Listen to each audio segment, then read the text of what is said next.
get started in just about 30 seconds. We're going to have a little bit of a updated agenda. Instead of Public Defender's Council going first, we're going to do Superior Courts. But about 30 seconds, we'll get started.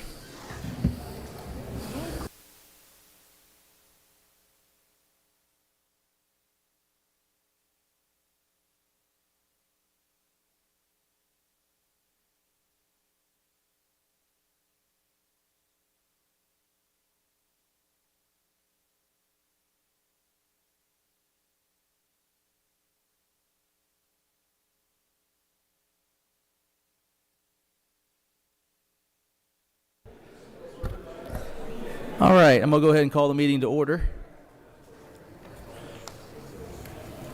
Thank you for being here today.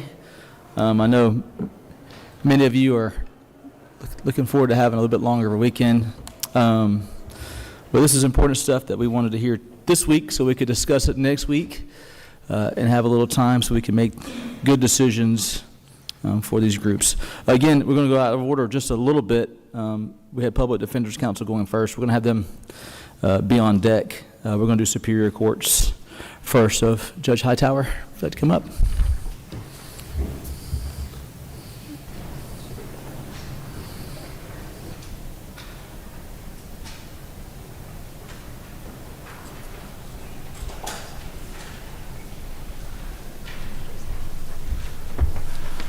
All right. Thank you, Mr. Chairman. I will. You kind of lead. I can walk through. I do have the sheets here, and I can go through the tracking in my list, or I can take your questions in the order that you wish. How would you prefer? You go ahead and go through, and if someone has a question, we'll just interrupt you if that's okay. All right. Yes, sir. All right. Well, then starting at 9.1.1, this request that we have is for a new HR position. Currently, since 2016, we've had the same person doing this role. One person does our payroll and our human resources functions. Right now, that one person is doing that for 699 employees, roughly 100 senior judges, 230 Superior Court judges with their law clerks, and 230 assistants, roughly. In comparable agencies, that same position, usually comparable agencies have anywhere from 3 to 5 people doing that role. So this would be allowing us to add an additional position to assist our one person who conducts both those requirements. Moving on to 9.1.2. This is for our office staff for the council. These are for 8 targeted positions there. In our research and looking back, I believe that our council staff has not requested any type of increase in just over a decade. And so as of right now, just for an example, I think there's roughly 32 to 33 different agencies comparable throughout the state, and I think our executive director is right now, if one's the top, I want to say he's probably somewhere around 32 out of the 34 down that list. And again, they've not had a seat or sought out an increase in a little over a decade, and so this is just to help them and assist them there. As far as I think it's 9.2.1. This is placed in for our district court or judicial administrative districts. Right now, to give a little bit of context here for this request, these 10 positions for our JEDs were created in 1977. When that was created, there were roughly 42 circuits with 86 judges. We still have the same 10 JEDs, and now we have roughly 230 judges and 51 circuits. And so the number of people have not increased, but the number of people that they facilitate and assist has almost tripled, and the circuits that they accommodate has increased by roughly 12. And so they are looking for an increase there to help assist with the capacity that they're having to deal with. And so that's where that request is coming from. Moving on to the next, if you go to 9.3.1, this is getting into the employer contribution rate for JRS. And that's just something that's in each budget every year. If you have any questions, I'll be happy to take them there. Next is 9.3.2. This amount here is for the new compensation structure that the legislature passed last year. This is the annualizer to fully fund that. Last year, y'all funded that for a partial year. This is the annualizer to actually make that full moving forward. I would draw your attention to this. In the amended budget, I believe y'all took some portions there that were for, that would have been to judges who did not opt in, right? So in this, our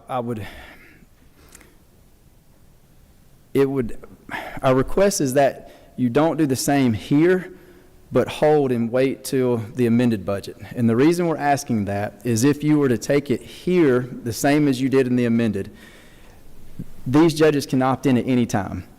In the amended budget, when you took those funds for judges who had not opted in yet, right, we're really just looking at a 4-month window. So we're not going to get in any danger, really, and we think it was appropriate for you to take those funds back. You didn't hear anything out of us, because it's unlikely that anyone's going to opt in that hasn't already opted in the next 4 months. And if a judge were to retire, and then his or her predecessor, they'd automatically be in, right? It'd be unlikely that position would get filled within the 4 months that we have coming up. Do you follow there? And so, but with this, if you were to take it in this portion, these judges can opt in, or someone could retire, and we could get ourselves into a bind rather quickly. But if you held off and did the same thing in the amended that you did this year, we would have a very good number to give you, the same as we did this year in the amended, and we'd be in a much safer place. So that would be our request there, and that's why. Next, I do have a question real fast. So on, yes, on 932, not only is that implementing that's implementing the full 100% of what you could get. Yes, sir. Okay. Yes, sir. Yes, sir. Okay. That, and again, that's the annualizer. Y'all have already done that for the partial year. This is just annualizing moving forward. Yes, sir. Next is 9.3.3. And I'll just do these three together: 9.3.3, 9.3.4, and 9.3.5. These are for the judicial circuits that were created in the 2025 session, and this is just to fully fund those. Now, you'll see these repeated again on the next three: 9.3.6, 9.3.7, and 9.3.8. The reason those are in two different spots for the same three circuits is because the top three, that number there is that was the portion for the old salary amount. Well, the three that were created, they automatically are in the new payment structure, and so we were required to request the three below that to get them to the new payment structure that was also implemented in the same year. And so that's why you have three different circuits in two different spots requesting two different bundles of money. One is for the old payment structure, one is to get them up to the new payment structure, since they're required to be in that new structure. All right. Next is 9.3.9. This request here goes towards respecting the model that the legislator created. And I want to say, I think looking at this, I think the legislator was very wise in how they structured this and how they did this model. I know that legislation gets passed in 1 year. However, this is a work and a body of work that had been 10 years or more trying to get to this point. And so this is a reflection of us trying to honor and respect the model that is there. If you have any questions, I'm happy to take those. I don't see any questions. All right, thank you. 9.3.10, this is to get us for our senior judge days. This is to put us at 10.5 for our senior judge days. I know that prior meetings that we've had, I believe in December, there was a representative that said, well, what would it be for 15? So I did want to give you that number. 15 was what we had prior to COVID. If you wanted to put us at 15, it would roughly take $871,000 additional dollars to put us at 15. And again, one of the state reps had that question, so I wanted to give you that. Next, 9.311, 9.3.12, and 9.3.13. These are for new judgeships that have currently passed the House, but have still yet to pass the Senate, I believe. And so this is a request in anticipation of those three judgeships passing. If you look here, it says effective July 1, and that's where that little over $500,000 comes from. I believe the House changed that to January 1, and so your sheets may show half of that amount, and that's why you would show a different number for half the amount, because the House changed the effective date from July 1 to January 1. The last two, 9.3.14, 9.3.15, these are just givebacks. These were funds that were given to new judgeships for office equipment for them to set up their office and get things going, and this is just an annual thing that we give back once those offices have been established and set up.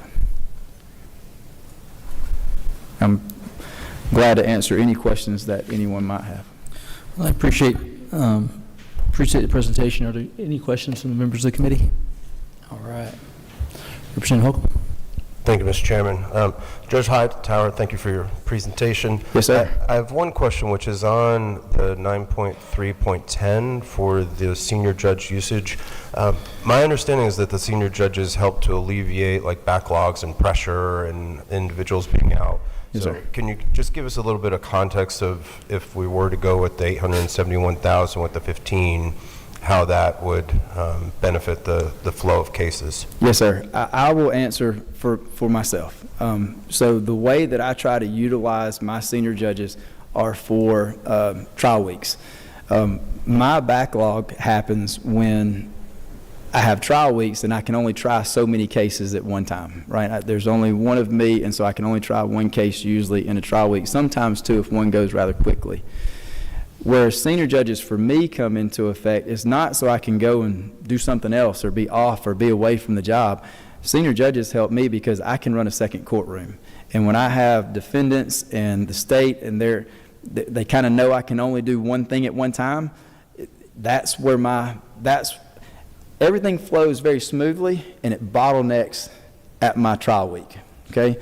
And so this, when I have the senior judge days for me, it allows me to open that bottleneck up and get more cases passing through at a faster rate because I have another judge in a courtroom right beside me, and it's twice the workflow. And so that's how I utilize those. Now, I will say, in doing that, these senior judgeships, when you do it that way, they can go quickly, because a trial week is 5 days. Now, not every trial goes 5 days. I mean, I let y'all know that I was in trial this week, and y'all are very kind to accommodate. I approached earlier and let y'all know that came to a verdict last night, but we don't know that. But this week, if I'd have had another senior judge there, I'd have probably had 3 days used up just this week. But that's how I would utilize these days. Yes, sir. Any other questions from the committee? Okay, I do have just a question myself. So on the increase in pay that started in January, and the opt-ins, most people opted in. Yes, sir. I think we only had 33 judges that did not opt in. Yes, sir. So roughly 200 opted in, 33 did not. Is there contentment amongst the judges? Hey, we got this done. This is started. This feels good with where we're going and the direction that we're going amongst the. I think there's a few years that kind of came to fruition, really starting January for as far as the pay. I think there's a large feeling of gratitude that the state was able to work with us and get us where we need it to be. And I know our counties appreciate it. I know that we appreciate it. So I think across the board, if you look at the majority of our judges, I mean, almost 200 out of our 230 judges opted in, would show much gratitude. And even for the way that y'all structured this, if you again go to 9.3.9, the way that y'all structured this, I think was very wise. Y'all allowed us a way to request an amount moving forward so that we don't run into the same problems of the past of having to fix something that was left unattended for 10, 12, 15 years. And it's left again to y'all's wisdom how you see fit to use that model moving forward. But I think y'all gave us a wonderful model of how to come to y'all in an appropriate and respectful way to have those funds there, and for y'all to use y'all's wisdom of how to use that moving forward. So it's y'all did a great job, and we're very thankful for it. Yeah. We're grateful for it. Yeah, I appreciate that. I don't think I was looking for I appreciate y'all thankful for it. I just want to make sure that it's working is the intended, we want the best of the best to be judges. And, the argument was made, hey, people who are the best of the best aren't willing to stay in the profession or looking to get out, or they're not willing to do it because of the pay. Making sure that we're addressing that so we continue to get, a good, solid compensation package for judges, And to that, Mr. Chairman, I think we're grateful, and I think that this is working. And again, it goes to the model that we're here. Y'all essentially put this model together that allows us hope each year that we'll continue to move forward in the light that the model was made. In the spirit of the law that this model was made was that we would come and make the request that we've had here, and that the model would work to some degree. And so I think we're on the right path. This model gives us an avenue of hope to do that each year. Great. Any other questions? Really appreciate your presentation. Thank you for being here. Thank y'all. Mm-hmm. Thank you for taking me out of order. Bet. I did notice you're more than welcome if you're standing in the back. Take up the back 3 rows. We don't have a huge committee here, so I'm sorry I didn't notice that a second ago. But we've had a lot of people pass out from standing, locking their legs and stuff. I don't want that to be the case here. So please utilize Representative Barrett. You're welcome to move up further. I'm sorry about that. Okay, Public Defender Council. Director Ali.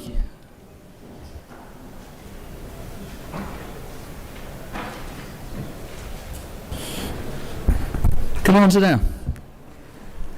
Okay. You're making me nervous standing up back there. Go ahead and have a seat now.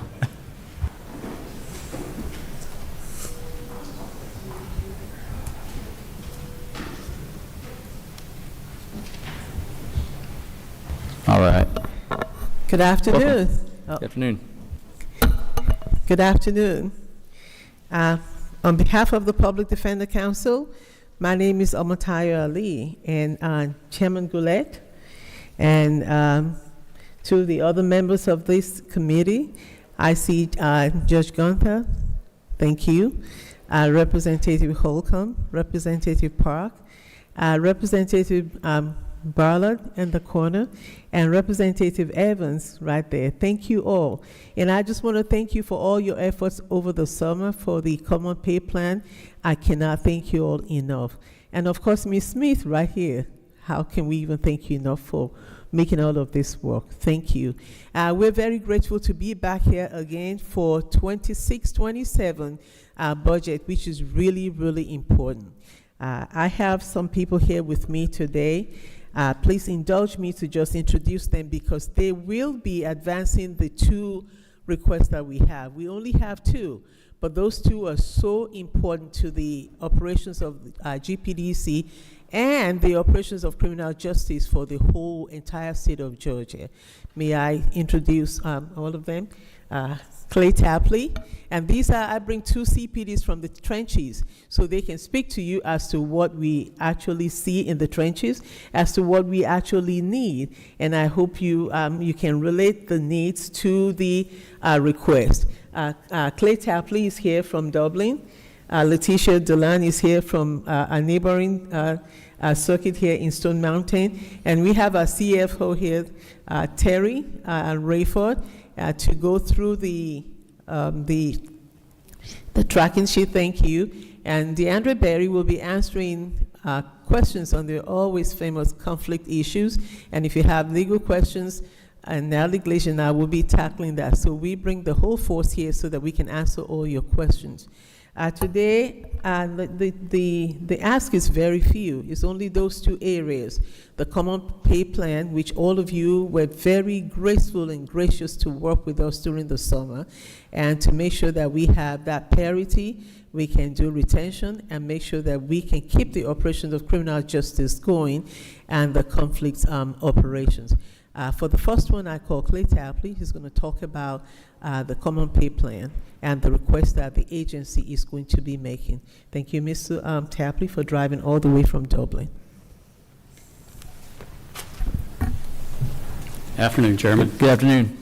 Thanks for coming back. You came not too long ago, am I right? You're going to think I'm not actually working for a living. They've tasked me to address 37.2.6, which is the 7.8 million ask on the pay parity. I just testified for you a week ago, I believe it was, and I sort of made a joke about the parity and sort of said, are you for parity? And you let me off the hook and I moved on to something else. I was going to address it just in two places because there has been some questions. Actually, I had questions as well. Wouldn't be the first time I got up and spoke and didn't know what I was talking about. But I am the CPD of Dublin, Georgia. If y'all don't know where that's at, that's where you drive through on your way from Macon to Savannah. And like I said, I've been a private attorney, been death penalty attorney, federal attorney. I've been around, and I love the criminal justice system, and so here I am. I was surprised at two different things, the parity issue and the number issue. The parity, I think, is the easiest issue. It's the easiest pull. We have ADAs and APDs all over the state that right now are doing a probation revocation. They're doing something that honestly even the guy being revoked doesn't care that much about. But every day it's a chess match. You got the whites versus the blacks. It is a chessboard where it's went on for years and will go on in Blairsville, wherever it may go on all over the state. But those are the ones I want to talk about today as far as the parity. I was a little shocked at the number, the $7.8 million number. I think everyone was a little bit of sticker shock because you worked all summer on this. There was a thought that there was probably a difference. I don't think anyone in this room, considering who's in this room, would be surprised that public defenders actually got paid less than the DAs or the ADAs or APDs. But parity is a good thing. Parity is, if nothing else, a nod to all, and I call them kids because I'm getting old at this point, but all the kids in the trenches, because I'm not in the trench, I'm up here in front of y'all. The ones that are actually doing the hard work, they deserve equal pay. They deserve, if you've been 5 years with the DA's office, if you've been 5 years with the public defender's office, they deserve the same pay. And they deserve, just like when I was a prosecutor, to be able to look at the steps and the levels and say, yeah, if I stay here 10 years, this is what I'll make. This is what my retirement. Quite frankly, that is the only reason to work for the state of Georgia, is the retirement and the benefits, or if you love it. So I would encourage y'all to do the parity. For if no other reason, it's a good thing. Back in the day when Herbst first started, I'm sure he was a pain in the butt to deal with. I was a solicitor who believed on the war on drugs. That's how old I am. In 1990s, I was the one who's going out kicking in doors believing we were winning the war on drugs. The thing is, I would have gave you an offer back then, or I would have not accepted an offer that was unreasonable. If we can retain these kids coming and working their way through our system for both of our agencies, they will become reasonable, they understand how it works, and it will move cases faster in the Superior Court, which is what the judges would want to have happen, and it will not happen if we have turnover after turnover after turnover, if you're jumping from one place to another. And honestly, that's about all I have to say about the actual issue of parity, because y'all have done the work over the summer. That's in place. I don't think there's much questions, but I will take questions on that. As to the number, the 7.8 million is where my mouth hit a little bit, like where did that come from? But I've done the research even since we last spoke. You know, we as a agency were brand new babies. I know that's been 20 years, but we were brand new babies, and we did not get put on the pay scale. Partially because, honestly, it was a less than worthy attitude through the whole agency. Maybe we'll just be quiet and maybe they won't come take it away from us. Because if you remember back in 2006, there was a whole lot of push during that time. We did get on a pay scale up to about 2016, but it was never exactly followed the way it possibly should have been. In 2016, we fell off. Now, that's 10 years ago, and you would say, what has happened for 10 years? What has happened in our agency is, like, my chief, who has 17 years experience, she just kept on working. You know, we did get a couple $1,000s here and there from the governor, that kind of thing, cost of living raises. But she never has advanced like she should have, and that's where that number comes from. You know, it is a shocking number, but it also should be a shocking number on the other side. It should be a shocking number that you've got these two agencies working, and one side has $7.8 million to get back to even, to get back to the base. You know, that's not talking about county supplements, county money, in some places where the money may be $1 million more than the public defender's office gets in the exact same county.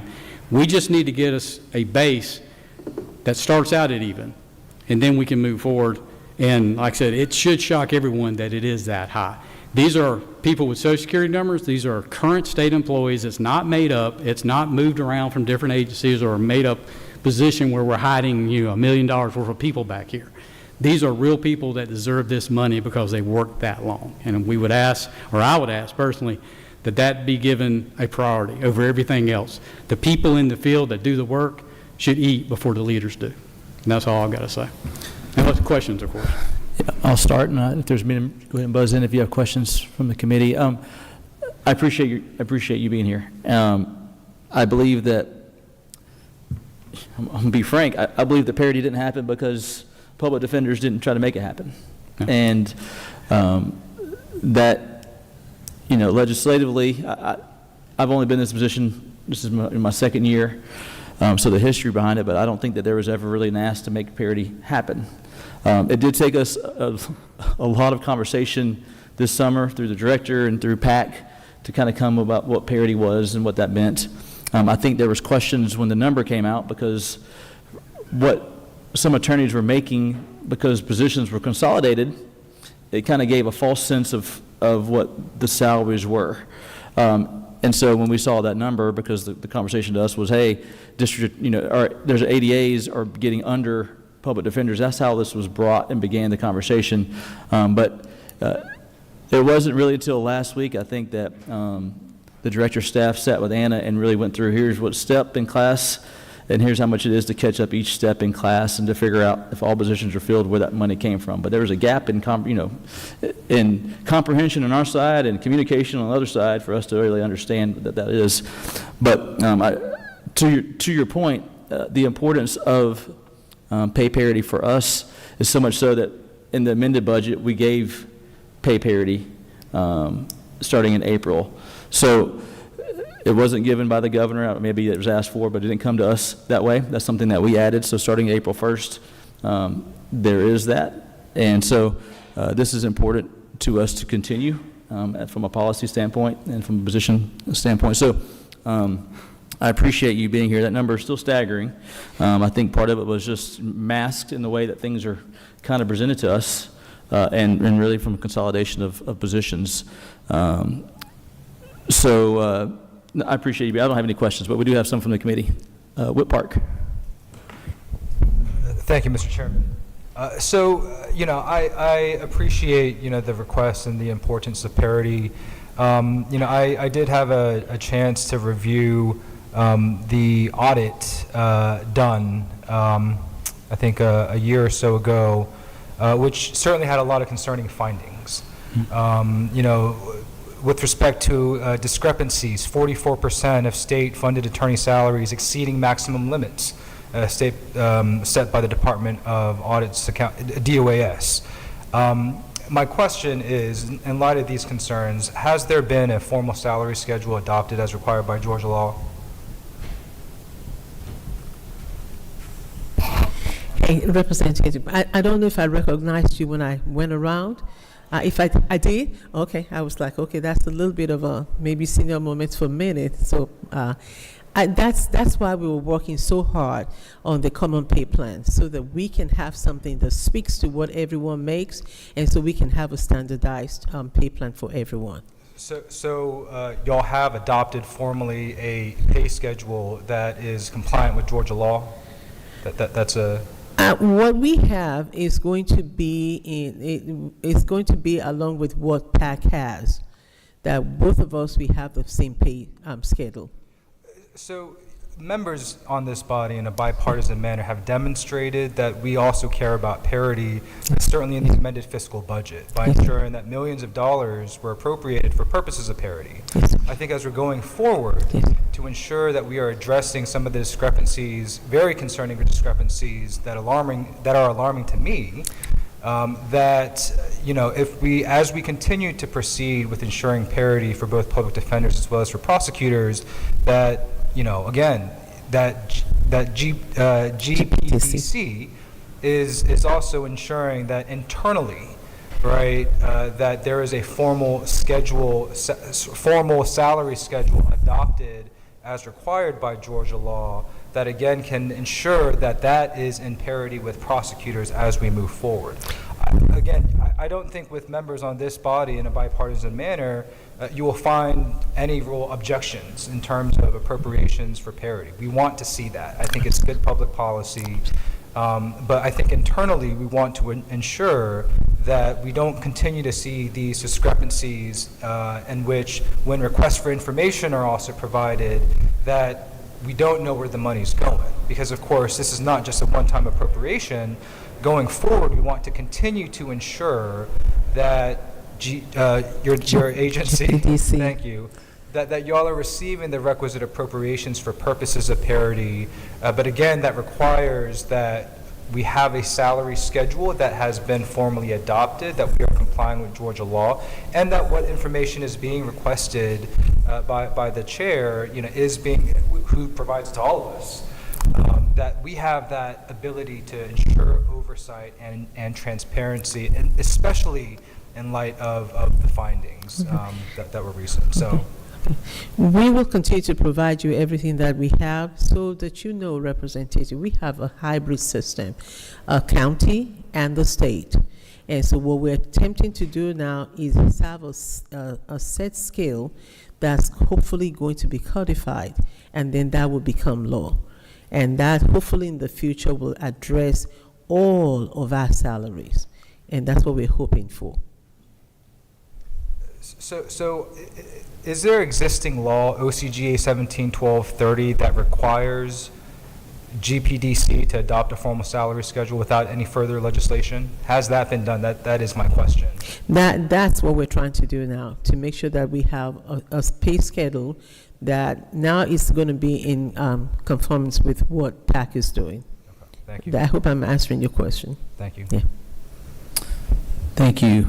Okay, Chairman Gunner. Thank you, Mr. Chairman. The numbers that concern me is the loss of ARPA funds that you're wanting to replace. How many cases does that cover? How old are those cases? And is this private attorneys or is it other attorneys in your?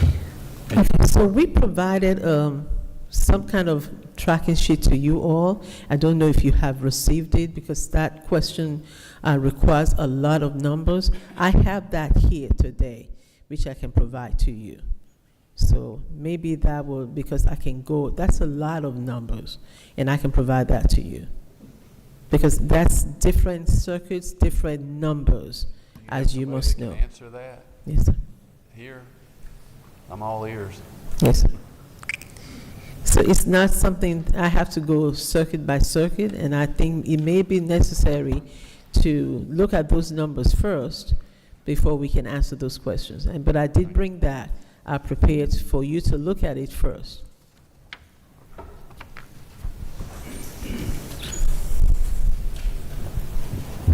Do you want to address? Here, we'll give you a second to look at that, Chairman Gunner. Come right back to you if that's okay. Okay. Representative Evans? Thank you, Mr. Chairman. Following up on Representative Park's question, I'm having a hard time understanding why we don't have the schedule, because I don't know how you could come up with the number that you need for parity if you haven't done that schedule. So what happened over the summer, and working with the chairman and all of you that we went through, we used as an example, as a template, what the prosecutors have. We're using them as our template, and we, if you remember, we collected all our resumes for all our public defenders and went through line by line the number of years they have worked and put it on the template on that schedule to make sure that we're following what the prosecutors are doing. That's how we came up with that number during the summer. And yeah, I remember very well. It was a lot of time that we spent this summer, which is another example I know that's been expressed about how important parity is to this committee. No one has to convince us of parity. Yes, ma'am. But we do need to see where the money's going. And so, I mean, it sounds like the answer to the question is yes, you have one. And so I don't know why we don't just have it. So maybe that could be something that could be quick homework. Someone back at the office could get it over to us. I think it would make us feel a lot better about the numbers because we want to do this. I mean, we really, really, really want to do, we spent our summer getting to this point. And so it sounds like to me the answer to the question is yes. And I'm just asking if you could please send us that schedule. So whatever you call it, Yes, ma'am. however you got to it, Yes, ma'am. just send it to us. Okay, I will. And we never had one since I got this job. And we embarked on the efforts to get one, working with the prosecutors, but we needed the chairman, and when he got involved in it, it actually got traction. There is a story behind that, but I don't think that's the story you're asking me, but it did take about 3 years we for us to get to this point. Definitely, we just need it, and I think it's important so that we don't have to go through this again. No, I think if we don't have it, we're gonna be back here again in a year, and I don't think anybody wants that. Yes, ma'am. And I agree with you. Once we have this schedule and it is codified, we will not be doing this back and forth. As you must remember, we have the HB 1391, and we're not going to be doing back and forth because it's already codified. We know this is the law, and we don't have to say, well, what is the law? What happened last year? We already know where we are, and that's where we have to do, because all the work that was put into this during the summer should not go to waste. And this is actually a culmination of efforts about 4 years, and we thank all of you for getting us together to make sure that this is done. So its codification will make sure that this does not become a wasted effort.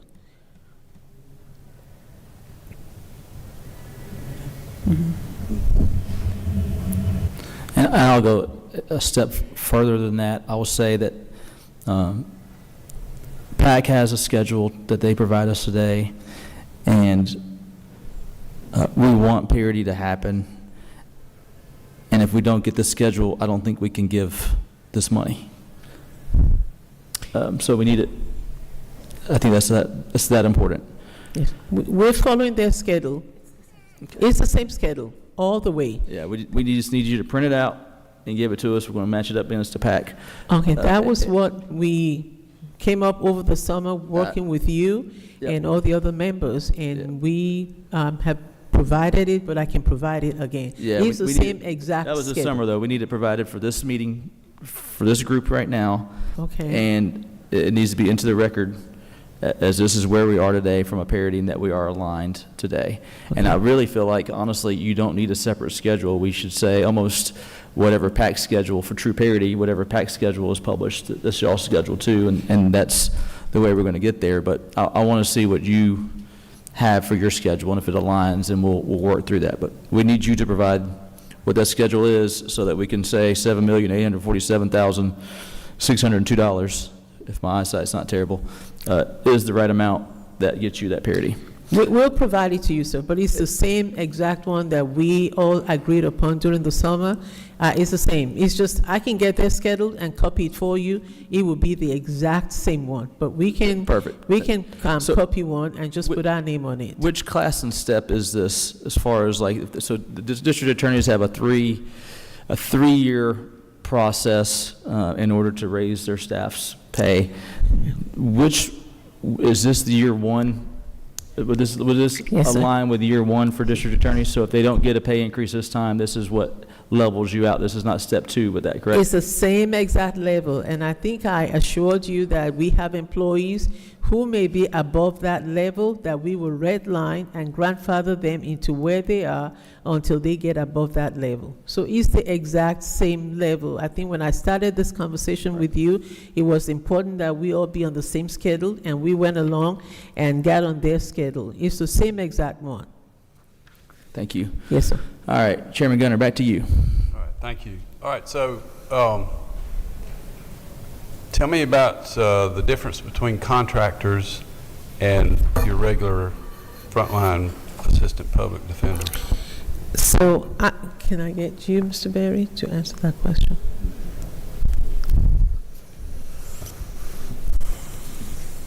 Good afternoon, Mr. Chairman, ladies and gentlemen. I am DeAndre Berry. The difference is the regular line employees are full-time assistant public defenders. The contractors are monthly attorneys that accept contracts for a specific number of cases. They are private attorneys that accept cases. Okay, and are they in and out of the system, or are these like regular contractors that you hire to represent the public defenders when there's a conflict, or represent the defendants when there's a conflict? These are private attorneys that accept conflict cases. Yes, sir. Okay, but do you have a list of them, or is that a constantly changing?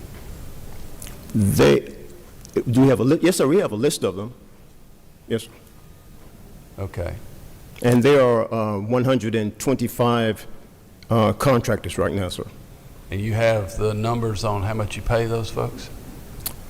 Yes, the amount is, it's 100, each attorney has 100 cases for how much? 100. Yes, 100,000, yes. Want to be sorry, exact. for how much? $100,000 for 100 cases per year. So it's $10,000 per case they get? $1,000 per case. Yes. Okay. I used to be good at math. I'm not anymore. All right.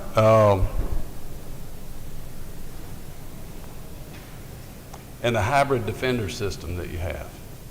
I'm sorry. The hybrid defender system. This is, when I was a DA, I had state-paid assistant DAs and I had county-paid assistant DAs. Is that kind of what y'all are talking about? Yes. Okay. Because I operated out of 6 different budgets, one for each county in my circuit, and anyway, the others. So the ones for each county was where I had a assistant public or assistant DAs. Is that the same that y'all are having with public defenders? We have contractors throughout the state. In some areas, in some of the legal deserts, we're having more challenges trying to attract those contractors, but we have contractors all throughout the state, sir. So, but do you have a separate full-time assistant public defender paid for by the circuit? Yes. You do? Okay. Yes, of course. And you have all those numbers? We have, yes, ma'am. Yes, sir. And are they at parity with assistant public defenders from the state? No. How no. far back are they? It depends on the circuit, I would imagine. That depends on the county. It depends on the county and the location where they are. Okay. Yeah. In some counties, they actually make more than the state employees. In some counties, they make way less than the county employees. It depends. Okay. All right. I understand. Thank you. Yes, sir. Wood Park. Thank you, Mr. Chairman. So just without a doubt in my mind, I know that your agency is following Georgia law to the letter, to the T, right? respect to especially these salary schedules, which per subsection C1 of the code section I cited earlier, would be adopted pursuant to the rules of the State Personnel Board without regard to any parity. So as a starting point, right? So I think what this committee is wanting to see is a salary schedule required by law to be first adopted to ensure that we can then move toward parity with prosecutors. At least my understanding of Georgia law. I don't know what the study committees or what conversations were had, but with respect to, again, ensuring a salary schedule adopted in compliance with Georgia law, I think that's the first, at least, step in which I would like to see, right? Second, with respect to, ARPA funds, I'm certainly not as learned as the judge, nor do I have the experience with respect to, these sorts of cases. However, I'm not aware of any other area, within the purview of the Appropriations Committee in which we are replacing state funds for federal funds that were never meant to continue in the long term. So, no doubt, we've seen greater complexity with respect to conflict cases. I think my question is, what is the transition plan to address this increase in conflict cases such that we're not relying on either federal ARPA funds, but that this is ultimately, being transitioned into this movement toward parity for both public defenders and prosecutors? So it's going to require state funds. And, So, $6 million a year is what you're anticipating is Well, so and that's what I was hoping that Ms. Deland, who's one of the public defenders, would address. As long as we have the indictments coming in, we don't indict the cases, but we have the commitment to make sure that we process the cases irrespective of where they're coming from. We have the constitutional commitment to make sure that our clients, wherever they're coming from, irrespective of how many numbers on an indictment, we have to process. As long as the indictments are coming in, be it from jail fights, RICO, and gang, we have to process. Over the years, the complexities have increased. Over the years, the indictments have increased. Over the years, because of COVID, we have such a backlog.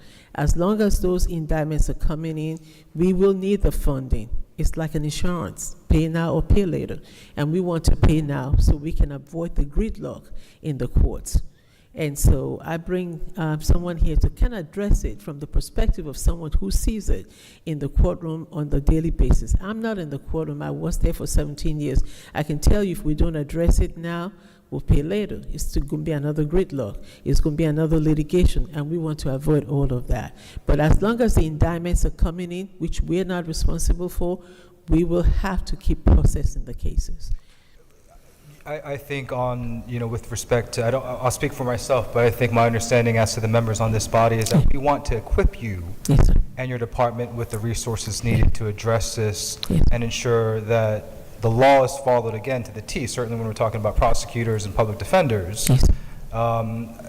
Again, I suppose my question to that regard would be, have you provided all data with respect to conflict requested by the chair and his team to ensure that they have full faith and confidence that the request being asked matches what the data is being demonstrated? Not just, what we are saying in terms of anecdote, but in terms of something that we can, again, exercise our oversight responsibilities as steward of taxpayer dollars.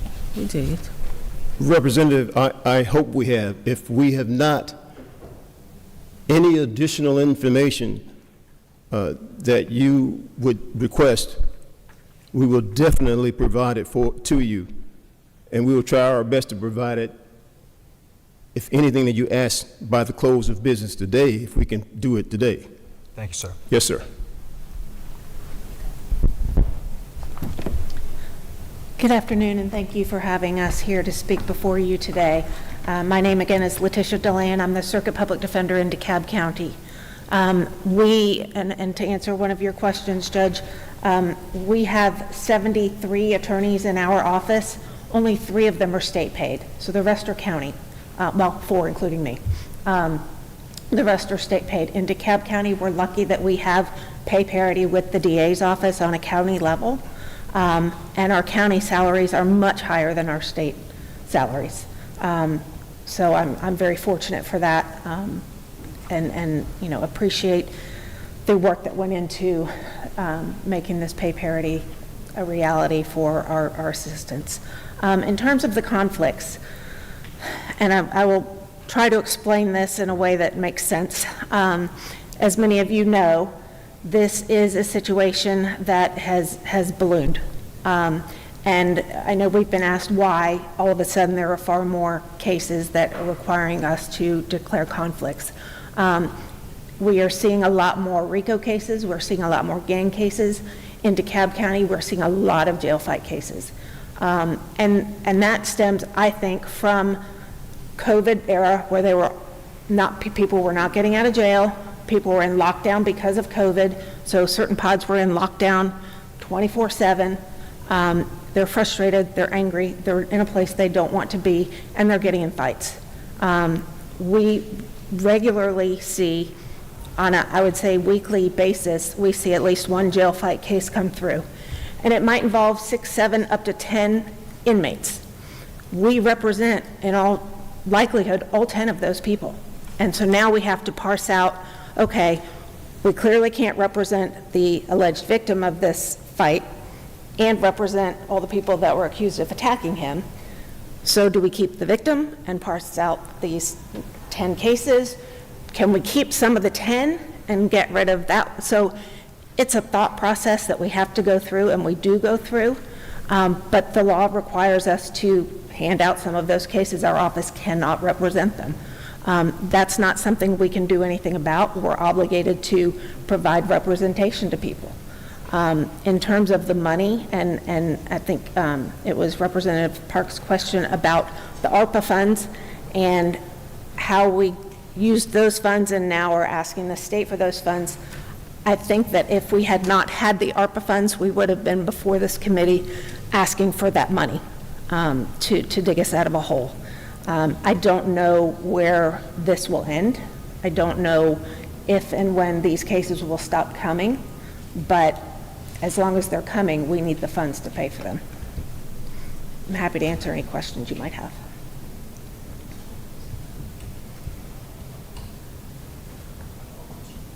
Sure. Thank you, Mr. Chairman. As I'm looking through this sheet that y'all provided, I'm looking at conflict cases out of total number of cases.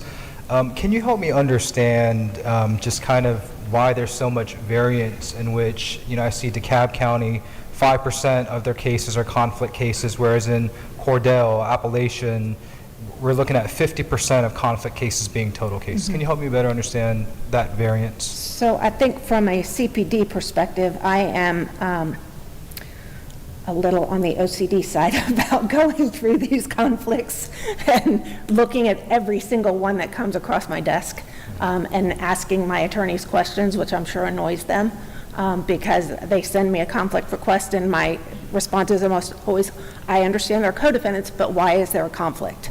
I can't say that all of the CPDs do that. They might, I don't know. I can tell you that's my practice. I think also part of the problem is that I have a large office, and so some conflicts that might otherwise have to be farmed out, I can absorb in my office because it's so big. I can have somebody from my state court team maybe handle a superior court case if it's a conflict that can be waived. And smaller offices can't do that because they don't have the staff to do it. So that's one part of the answer. There may be some additional responses. One final question, if I Sure. may. Would a uniform practice or procedure with sorting out conflict cases help address some of this very large variance, at least not taking into consideration, the resources that y'all have been provided by your county government to ensure that these cases could be absorbed? Yes, and we are working on that now. We are in the process of doing a pilot program with my office and one or two other offices throughout the state to try and come up with a way to make this run more smoothly, providing a training for the CPDs to make sure we're all on the same page in terms of what a conflict is, what a conflict isn't, where there's wiggle room, where there isn't. Thank So you. yes, we are working on that. Thank you. Representative Evans? Thank you, Mr. Chairman. Representative Park and I were on the same wavelength here. My math is not great, that's why I'm a lawyer, but I was able to go through here, and 13 out of 45 of the circuits listed, it looks like about a quarter of the cases are conflict cases. And I'm not saying that's not possible. I am saying it's concerning, and what I worry about, and it's, we have to shoulder the blame as much as anybody, but perhaps because the ARPA funds were flowing, no one was concerned about how much the conflicts were growing. But I do think whether it's some sort of state panel that looks at a uniform standard on conflicts, or just some other way, this just can't continue. And I know at the last meeting, we also talked about maybe we need to discuss whether certainly if someone is injured, or certainly if someone dies, certainly those cases are important. We want justice for the victims. But at the same time, does every jail fight need to be indicted? And I know that's not a question for y'all, that's a question for the DAs, but it just seems like this is to a point where it's unsustainable, and it's a broader question than what we can deal with today or even this session, but maybe our next summer project is taking a look at what different circuits, what's coming in and how they're determining if there's a conflict or not. And it may be a good starting place is if we could have gathered, I don't know how difficult this would be, but if it isn't too much, I would think it's written somewhere already, what does each circuit have written as far as their conflict policy, so that we could at least see that. Maybe we can start there, and then we can start thinking of potential legislative solutions, or put y'all in the room with the DAs. But this, to me, it just can't continue. It's unsustainable. So to your point, and to Mr. Lawrence, we are working on a new policy and protocols.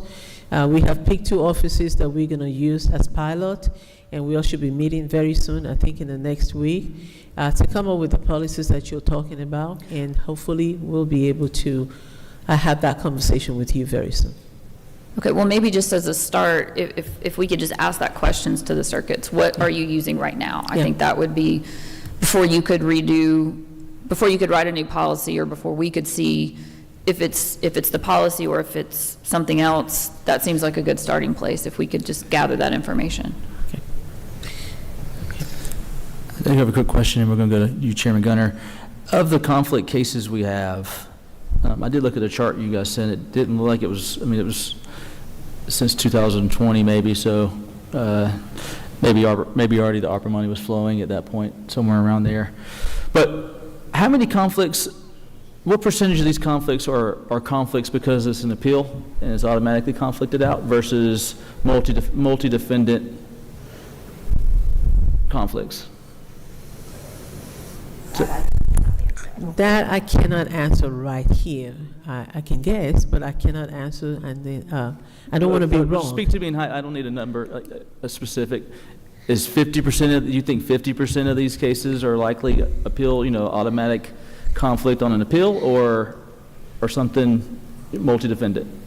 80%? I think most of them are multi-defendants, really. Right? There are a certain percentage that is Higher percentage appellate. multi-defendant. Yeah, higher percentage is multi-defendant. Okay. Chairman Gunner.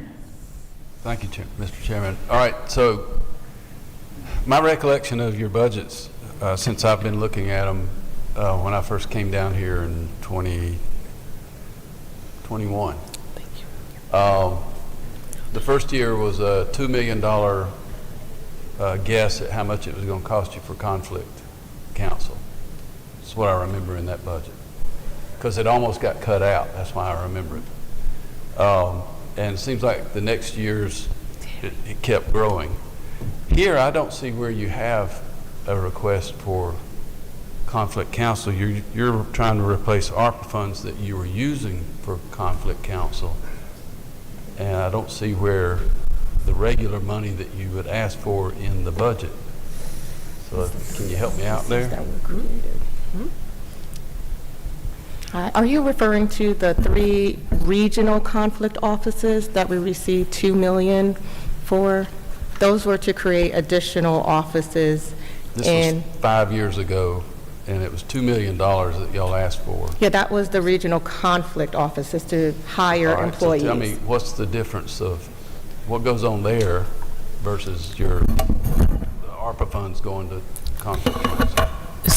So if I remember correctly, when I first came, there was the issue of legal deserts where we could not find attorneys in some of our areas. So we thought it was prudent to just create offices in those areas so we can take services to where people are, and we will not be telling judges we couldn't find folks.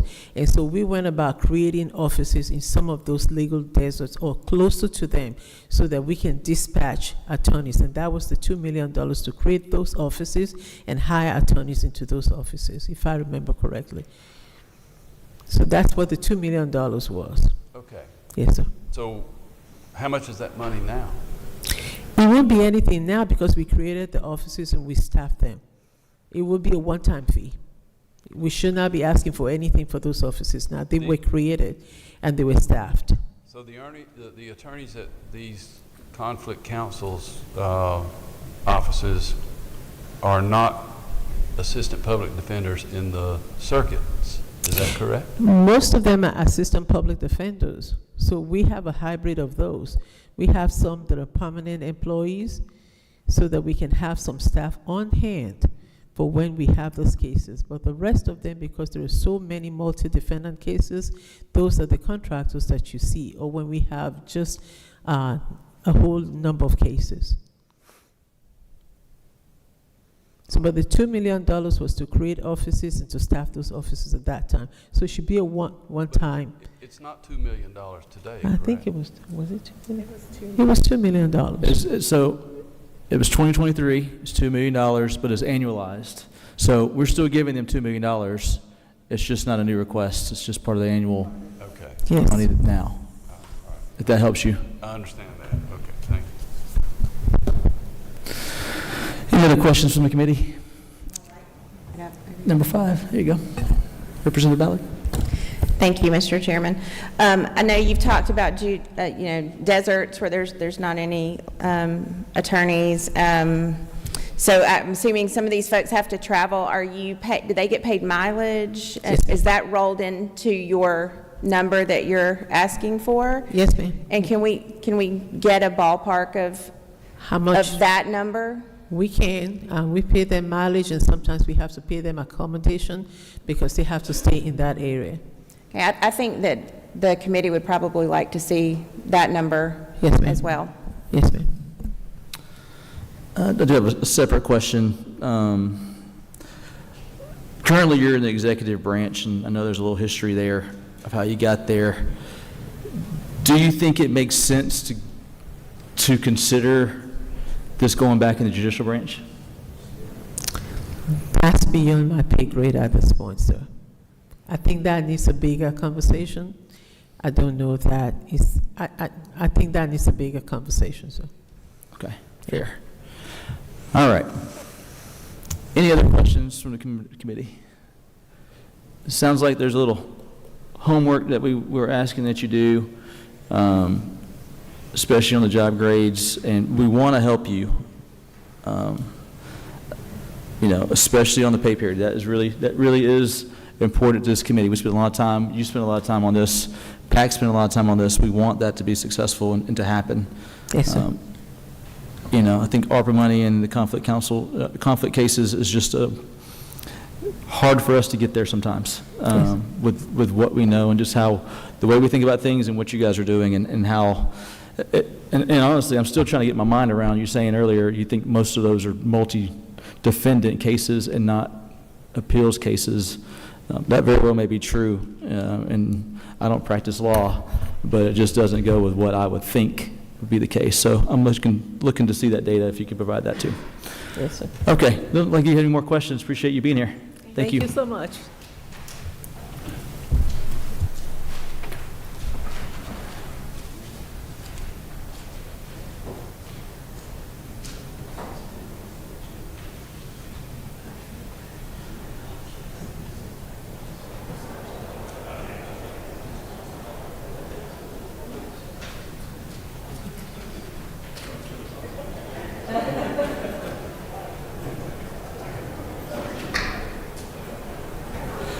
right, thank you all. Let's see, who's next on the list? Judicial Council and AOC.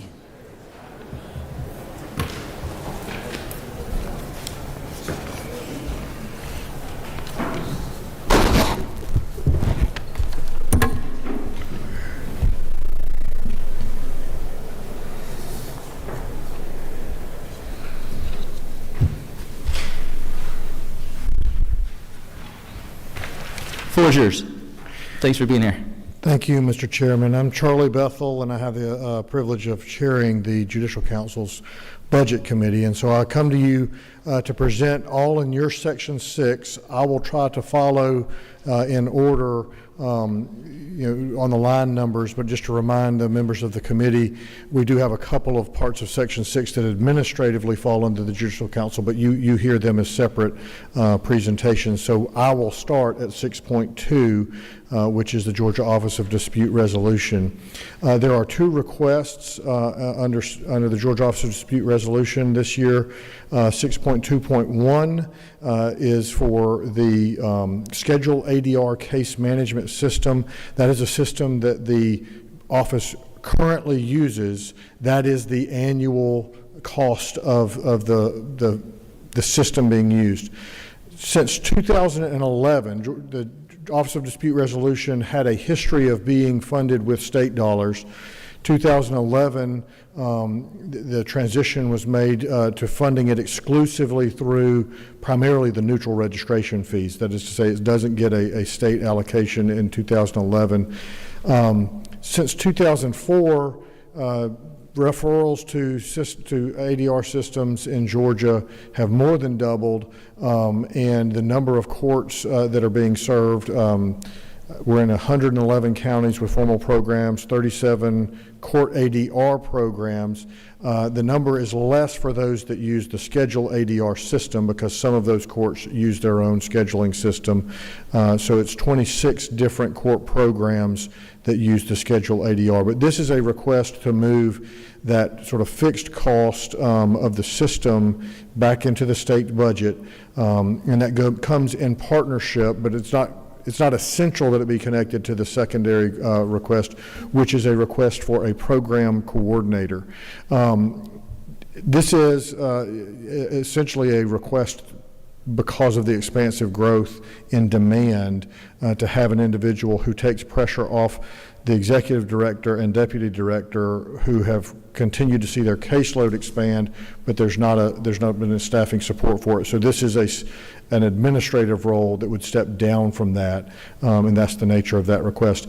I do have with me, to the extent that the committee has questions about the operations of the Office of Dispute Resolution, I think Judge Markham is here, who's the incoming chair of that commission, and then Tracy Johnson, who's the executive director.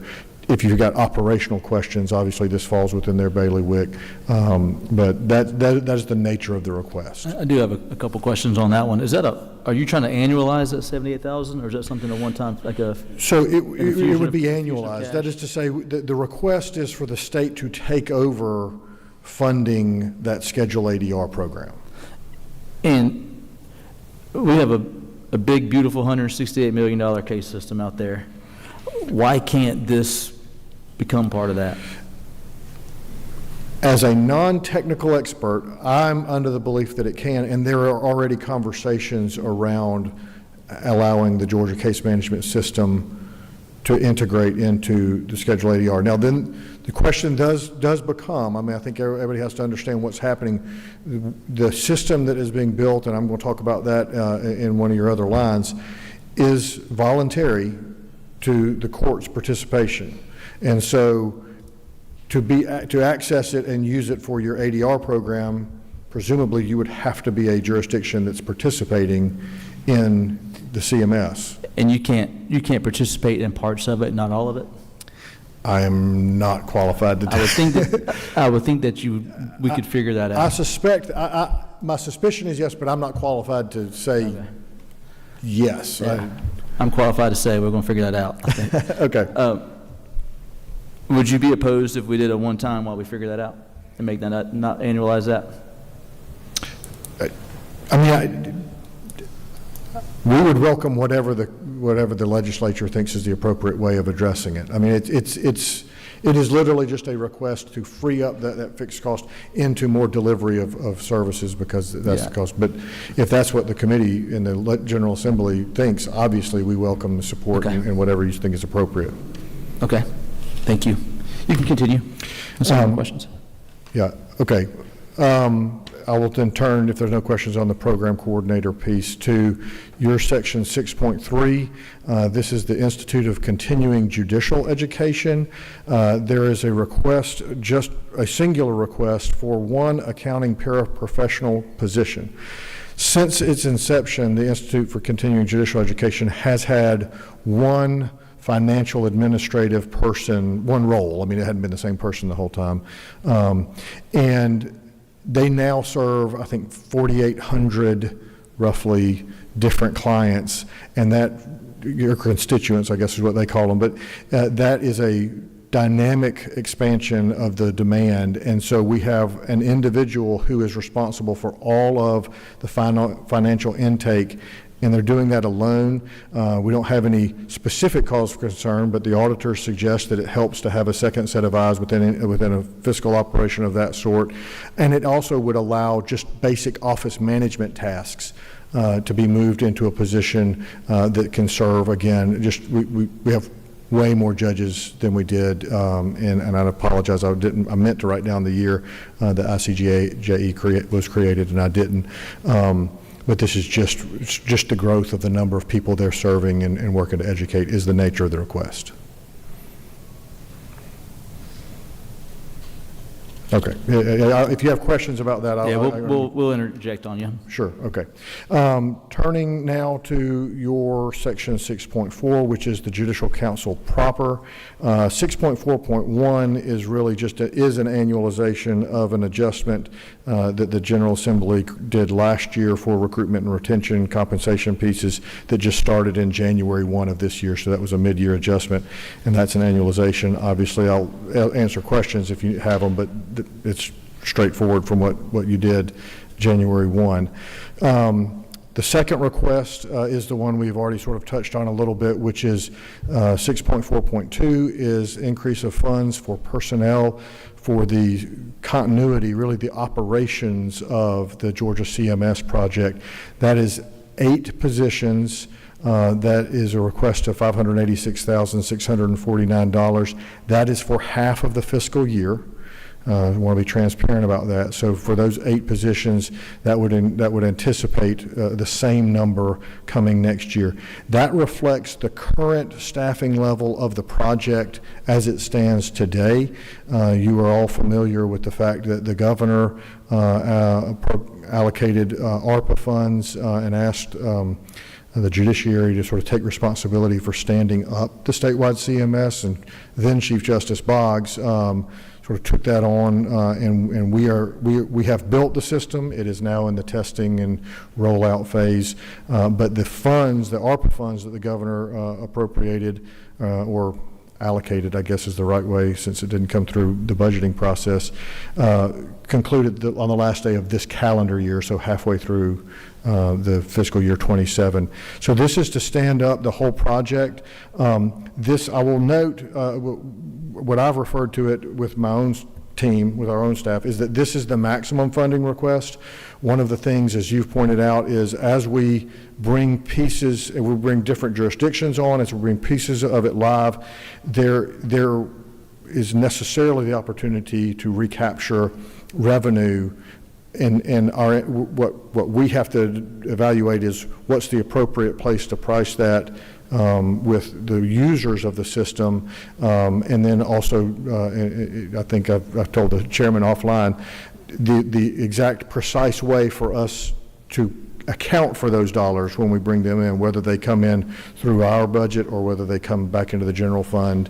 I mean, at the end of the day, money's money, but where it shows up on the budget is important, and we are exploring both of those things as we now have a finished product or a finishing product that we're out there on. But again, I can walk through the 8 positions if the committee likes, but that would not reflect an expansion of staff. That would be the operations that we have today. I do have a question about the case management system in general. I know in the amended budget, we allocated $150,000 for an accountability court hook. Yes. I think I was watching a hearing where it said you don't need that money. So yeah, can you tell me a little bit about that? So I have been reaching out to different entities to try to determine the origin of that request. It is true, and we have talked about the ability to have hook for accountability courts and some other, other places to access the system.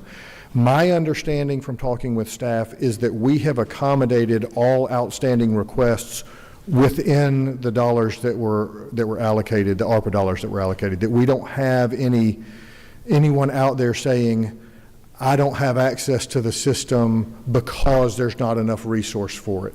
If that's not the case, obviously we would be open to a conversation if the General Assembly wants that access to be available. But I am, as I stand here, not aware of an actual open request, if that makes sense, that has been deferred because, well, we don't have the money to do it. And so our position in conversation with everyone is we obviously want to partner and be available to anyone who wants to connect. But if you have requested from us an attachment and we've said no, then that's something that we need to address and we need to figure it out. But my understanding is that everyone who has asked for accommodation has been accommodated within the dollars that are already in the project. And that was the only reason, is that I didn't know that I don't know what we would spend it on if we had already addressed all the requests. Okay.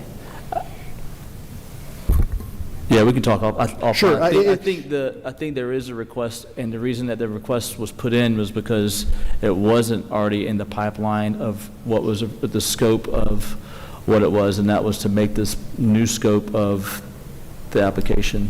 Okay. I know conversations happened with staff over there, and I'm pretty sure that they understood what the goal was, but I'm not too heartbroken over it. I'm just trying to understand, are accountability courts going to have the ability to, accountability courts going to have the ability to hook into the system? That's really the gist. That's the importance to me on that. And Chairman, that is my interest as well. I mean, I think that's the collective interest of everybody that's been a part of the project. And I will say here, I know I'm sure that millions are watching online. If there is someone interested in the project that feels like they have asked for an access point, I would certainly welcome hearing from them. I have heard from no one that has told me they haven't had access. Okay. You do have a question, Whit Park? Thank you, Mr. Chairman. So just with respect to the Georgia case management system, this is still in the pilot phase of the program. When do we expect that the state would no longer need to provide additional appropriations? And with respect to the pilot and the timing of it all, is it all on track? Everything is working well and moving in the right direction? Yeah, thank you, Representative. The answer to the question is, I'll start from the back and work forward. We are on track. We are continuing to roll it out as on schedule, as planned. The answer to the question of when we will be able to sort of reverse some of the appropriations request for funding it is primarily going to depend on the rate of adoption. So as courts and functionality is adopted and we find a revenue associated with that, then obviously that offsets it. But I don't have a way of predicting, and we don't have any announced intention, and I don't think the General Assembly to date has announced any intention to require folks. I think as a practical matter, when the system is functioning, it's really difficult for me. Notwithstanding all of the other interests, we are very confident that from a financial standpoint, it will be to the benefit of jurisdictions to join the Georgia system. But even if that weren't true, a system that allows judges sitting on the bench to accurately see temporary protective orders from other jurisdictions and other circuits, the GCIC system would be integrated and connected. It's hard for me to imagine from a public safety standpoint that the resistance would last long, but I have been wrong about so many things that I expected to happen in government in my life. I wouldn't bet on it to the extent I was a gambler. But so that's the real question, is how quickly and how expansively we can ramp it up and roll it out. And I'm hopeful, but experience, optimism may be more expensive than hope in that space. I clearly see that and understand the benefit need, and I am comparing apples and oranges here, but, for legislators and the state ethics filing system, in which we've had to do that for a few years, we're moving to a new system, the platform seems to have ongoing challenges. I just want to ensure that, especially given how important and beneficial the system would be, that there's not this sort of open-ended, constantly tweaking sort of situation going on with this new system.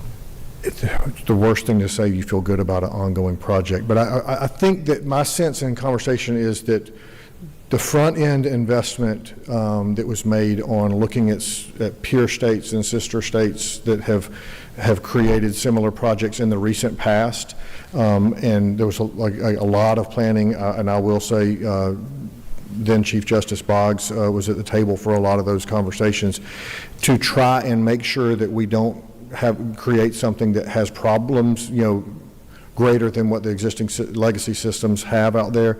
I'm optimistic by nature, but I'm optimistic that we will have created a product that provides value to every court. Thank you. Yeah. Thank you. Representative Kelly, you good?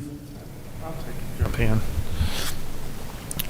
Thank you, Mr. Chairman. Mr. Justice, thank you for being here with us. I share Whip Part's concerns about how long we're going to have to continue to fund what I recognize as at least partially redundant case management system, because I feel like at least on the civil side we have a great system in place that's working now. And I'm trying to make sure I didn't misunderstand what was being said. Are our two options to fund the Judicial Council's case management system, which does include some good things, especially on the criminal side, that we haven't got addressed in Georgia.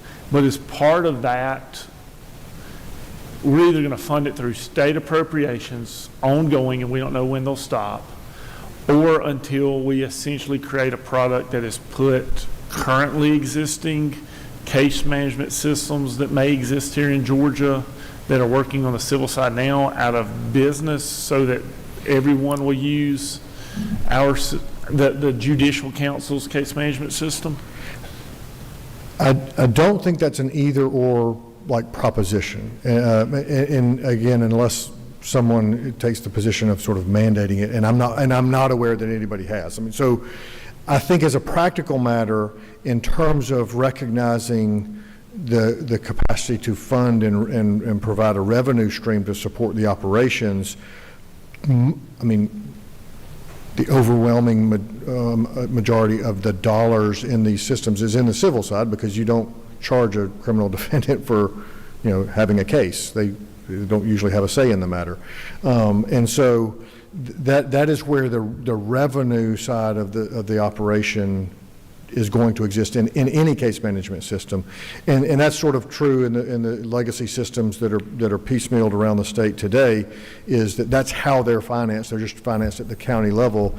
That it's the civil side that drives the financial wheel. Now, the system itself can be operated, I would imagine, in different jurisdictions within different parts of the court system, but the cost of operating it should not be materially different based on how many courts and whether it's criminal or civil courts that are participating. As I understand the operation, you're creating a system and operating that system, and I'm sure there's cost and demand based on volume, but at the end of the day, building it to be able to serve all of those courts is what's being constructed and being maintained. Now, the other thing that I'll say, in addition to court adoption, that my team may get tired of listening to me coming out of the manufacturing world, is we have systems that we're doing, things that we're doing today,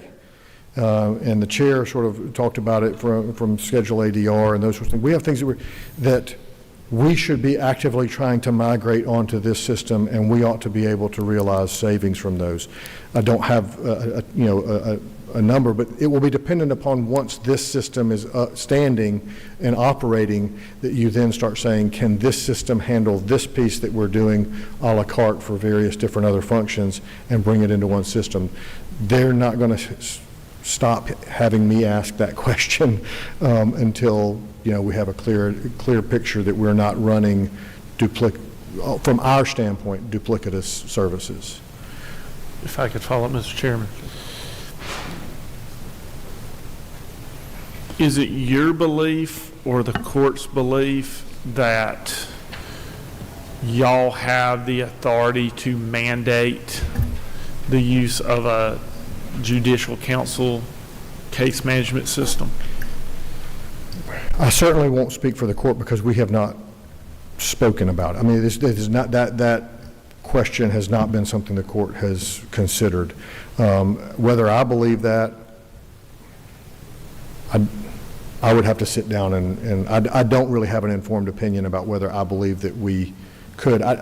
It has not been my experience on the court since I've been on it. It's now my 8th year, which is staggering to me, but that our court is all that interested in sort of mandating and pushing out into other areas. We really like to try to cooperate and work in cooperation.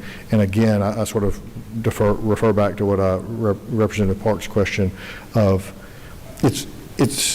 I'm still a believer that if you have something that works, that provides value and increases public safety and confidence of judges on the bench, it is an inevitability, because why would you choose a system that left judges blind to the information that is available?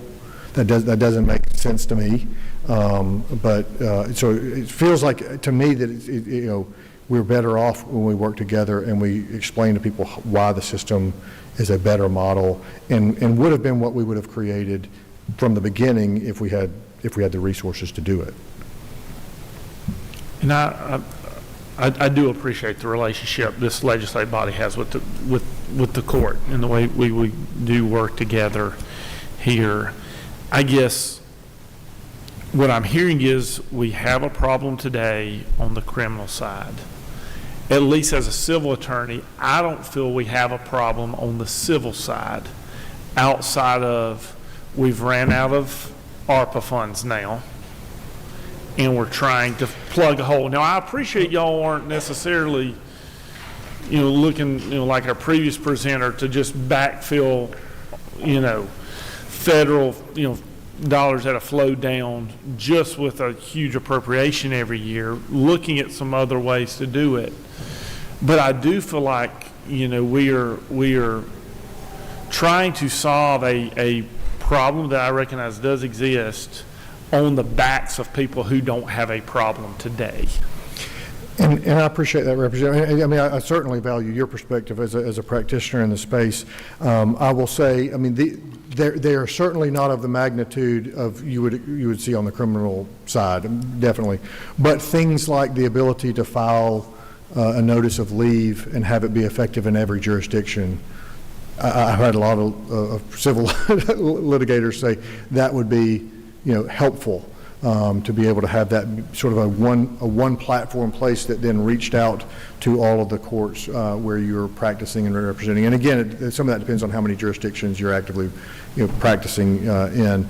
But there are, I think, valuable aspects of having a unified system. And of course, not all of our criminal justice world, juvenile court and some other aspects are in the criminal docket. They exist in the civil space as well. And so, I mean, there are functions that would tie in there. But, I certainly respect your personal experience and practice experience, too. Thank you. Okay, any other questions about that? I'll just make one quick statement. I do want to make sure that we're cognizant that these businesses who do the civil filings are Georgia-based businesses. and tax dollars are being used basically to compete with those businesses. We'll figure that out as we go. That's just I'm sure that happens often. It's just one to consider as we go forward. It is, Mr. Chairman, definitely. And we were thankful to receive bids from a lot of the Georgia-based businesses, I think, in the process of bidding out the project, who had interest in it. Okay, 6.4.3, increase funds for the civil legal services for families of indigent patients. This is the medical legal partnership project that we've been undertaking for several years. The legislature has been very supportive of it. The returns for the dollars spent we feel very good about, but I am in a position this year to actually ask you not to provide us that number. And the reason is not that we don't think that that's a worthy investment. It's that we have encountered difficulty in finding attorneys to staff the function, and so while we are not fully utilizing the resources you appropriated to us now, I'm not going to ask you to give me more. We believe very much in the project. We feel like we've taken some steps to address the rollout and engaging with our partners that actually deliver the services in this space, that we feel good, and we've actually started some new conversations around ways we can more efficiently ensure that the funds that you appropriate in this space maximize their utilization and therefore their return. But for those of you who may not have heard of medical legal partnerships, this is a model where you embed an attorney. We generally have partnered with Atlanta Legal Aid and Georgia Legal Services in a healthcare hospital sort of setting, and they provide legal services to indigent users of the healthcare system. And the savings both to the state and often to the healthcare system are pretty substantial because it allows that person to access whatever legal resource. Again, the spectrum of services they provide is very broad, but it allows them sometimes to get out of the hospital, depending on what their condition is. And so we're very confident in the project. We just don't want to ask you for dollars on top at this point until we are comfortable that we're using them. I don't know if I remember correctly or not. My wife tells me I don't often. So last year, you said the same thing basically last year, right? I did. Okay. So our challenge has been mainly outside the metro area. It has been difficult for us to get consistently secured positions, and so we're evaluating some different strategies around how we might be able to maybe get some other partners to the table as far as how to do that. We have the original pitch that predates me for this project, as I understood it, was that we would try to balance those resources between the metropolitan area and the balance of the state. And in an effort to try to do that, which is what we sort of say true to that original initiative, we have found that it is proven more difficult outside the metro area to find and secure an attorney in a long to fill the whole year, to fill the whole fiscal year, and we're looking for different ways to make that happen. And I feel good about the fact that we can. We just, what we were doing was not. I'm not saying anybody wasn't doing hard work. It was not proving effective. Did you have a question, Whit Park? Thank you, Mr. Chairman. I'm a big fan of medical legal partnerships. Question was, are you working with any of the law schools? I know GSU Law has the health law partnership, which I came up through Mercer Law, certainly outside the metro Atlanta area. Is there any conversations with them with respect to building this out?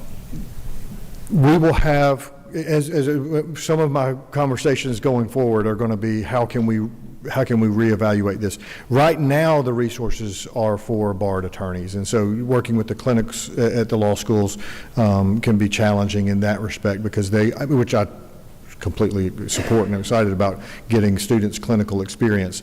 But we're going to evaluate sort of all possibilities to make sure, because the legislature's been a great partner to us in this, and again, we feel very good about the economic return story for the state, but also for the industry as well, which of course a lot of the times those are hospitals that are carrying an indigent load already, and so their benefit is a collective benefit. So we feel good about the program. We are exploring different ways to make sure that we are maximizing our utilization.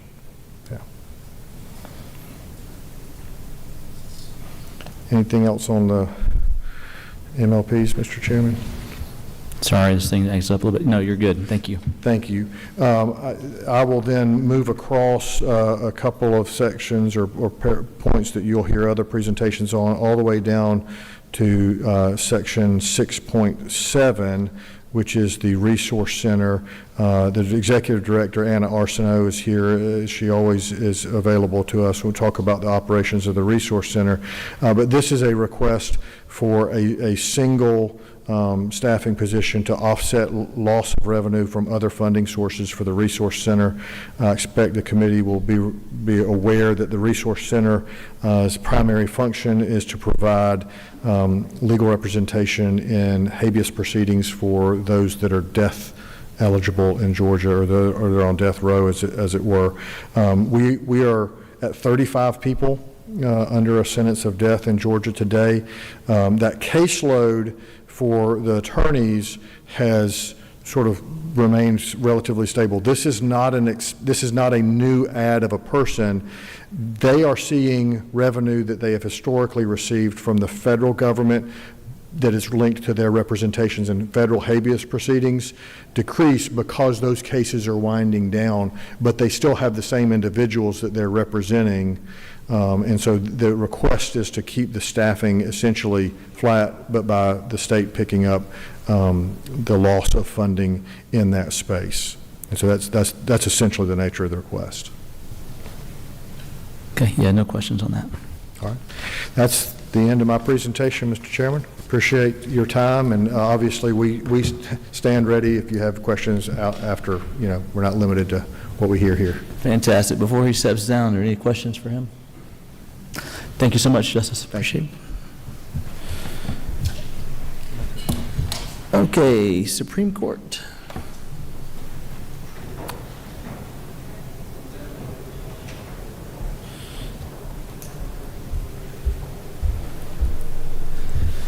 Thank you for being here.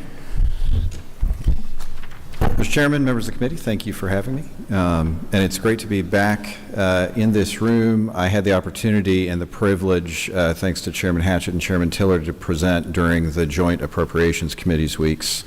And so I've already been over this with some of y'all, but I will hit the highlights real quick. We are Section 10 in your tracking sheet, and we have 6 items.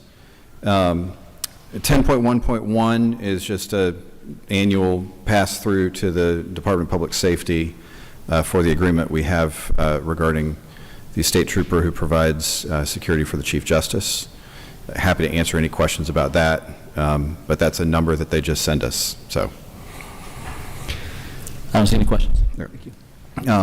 There is one other item on a pass-through that I know budget staff knows about that relates to it's not on this list. It's a ERS adjustment that ERS sent us late in the process this year that works out to about just under $84,000. But I know staff has had that, and I'm happy to answer any questions about that as well if you have any. But yep, there's no questions.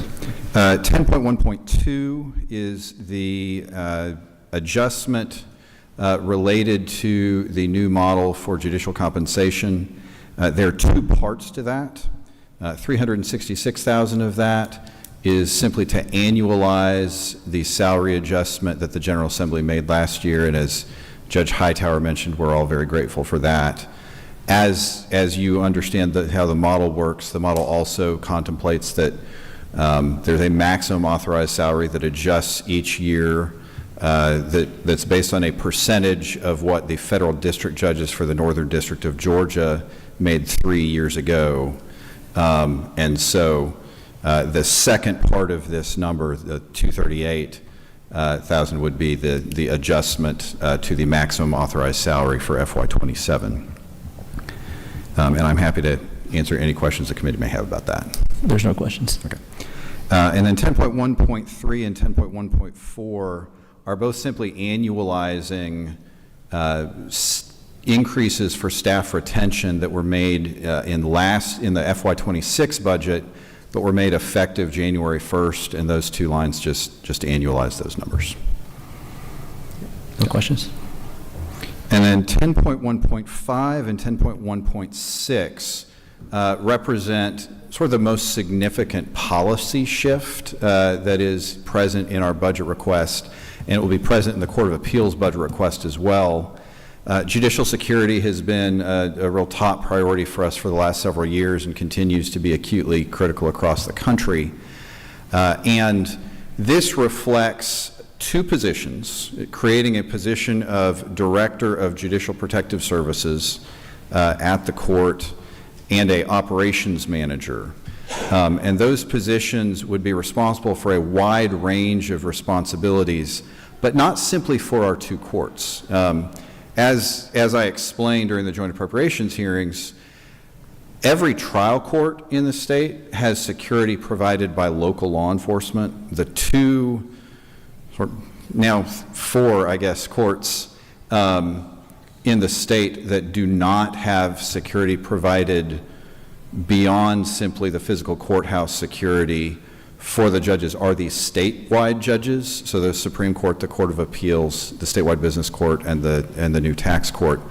And so this would be creating those two positions principally to coordinate security issues like that. Nobody needs 24/7 work. Nobody needs to be driven around in black SUVs or anything like that. But there does need to be some serious coordination. Those roles also, though, would provide statewide support for Georgia's 1,600 judges in terms of tracking threats, in terms of training. And a lot of that work is ongoing already through a contract that the Court of Appeals and we had put together with Stan Cooper, who's here in the back, and is providing these functions already. And that was largely through the generous subsidy of the Department of Corrections, who he had worked for them for a long time. I know y'all all know him because he's been around this building for a long time. But he is now retired from the Department of Corrections, and so to go from simply having some contract support in that space to making that particular role permanent did require an appropriations ask, and so that's what that represents. Do you have a question for that one? Representative Kelly. I certainly support, unfortunately, the need for increased judicial protection for y'all. And I know Mr. Cooper's doing a great job for y'all. I just want to make sure I understand an efficiency argument in terms of us as legislators not putting pressure on an existing state law enforcement agency to set something up for this, like a specific piece of the GBI to handle something like this. Were there conversations like that before? I'm just thinking when you do talk about the statewide aspect, their statewide network of special agents and things like that. So without putting words in anyone else's mouth, I will say we've had a lot of conversations with our state law enforcement partners around this. We had all those conversations, frankly, before we ever signed the initial contract with Stan. And I will say my communication with, Department of Public Safety, the Colonel of the State Patrol, is essentially, look, we know y'all are stretched thin. Y'all do a great job securing the building, but there's more that needs to be done, and y'all simply don't have the bandwidth to do it. And so we want to be creative and find efficiencies within existing systems. And really the idea here is to have a couple of positions at the statewide level with a focus on sort of monitoring and creative system building, but then leverage local law enforcement in the event of acute threats where you actually do need some bodies, and particularly off-duty local law enforcement so that there's opportunity for increased revenue for local officers. That's what $100,000 of the shared amount between the two courts reflects, 50 in ours and 50 in theirs, would be a $100,000 fund where in the event of a particular threat against one or more judges or justices, there would be funds to go and to hire off-duty officers to come in and to provide that, physical protection to the extent that there's something required sort of more acutely. Y'all have funded a position in previous years relative to threat monitoring that's engaged with, that is a statewide law enforcement position. But beyond that, the statewide agencies simply don't have the bandwidth for that without going out and hiring additional folks, and that would be more expensive than this. Okay. Thank you. I want to talk more with you offline about it. Certainly, I don't, think you're talking about threat management that is something necessarily we want to, but I want to certainly know a little more. Of course. Thank you. Thank you. Any other questions from the committee? Yep, got a few. Representative Holcomb. Thank you, Mr. Chairman. Good afternoon, Mr. Chief Justice. One of the things that we've heard over the years has been on, and I think I've asked you this before, has been on the retention of your staff, which is critical to the functioning of the court. And it doesn't look like the amounts that are there are all that significant in the big scheme of things. And I was wondering if you could just give us some context or update on how you're doing with the retention of these dollars you think will be enough to keep people with the court. So, I mean, it's always challenging to predict people's future decisions, and when you're talking about as small a number of lawyers as we're talking about, individual decisions can skew things. But when you look over the past 5 or so years, our staff attorney turnover rate has been 75%.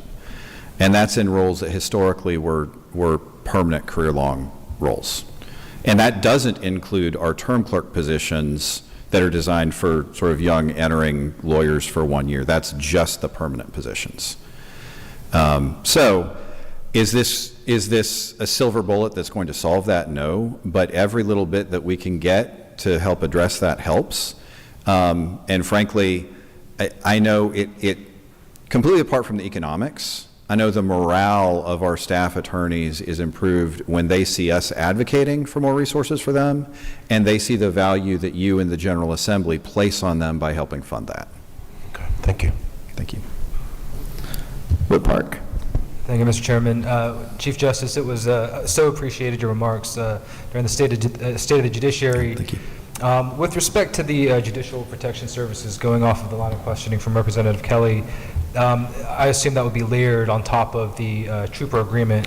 So the trooper agreement, and this is always awkward for the Chief Justice to talk about, it's just for the Chief Justice. In the same way that the Speaker, the Lieutenant Governor, and the Governor have protective details, the Chief Justice does as well. And obviously, when they're around the rest of the court, or in the building, the rest of the court and the judges in the building, enjoy the added security that provides. But it is not an agreement for the court or the Court of Appeals as a whole. So just to clarify, the remaining justices, they do not have personal security? That's correct. That I do think should be addressed. I have experienced this for a grand total of 10 months now. So after 10 years as a statewide appellate judge. Thank you, sir. Yeah. So any other questions? Really appreciate you being here, appreciate your presentation, and appreciate what you do for Georgia, and thank you. Thank you very much, Mr. Chairman, members of the committee. Really appreciate y'all. Okay, we're going to mix it up a little bit here. Court of Appeals. Judge Brown, you want to go? You can come up front. Come on straight up the aisle.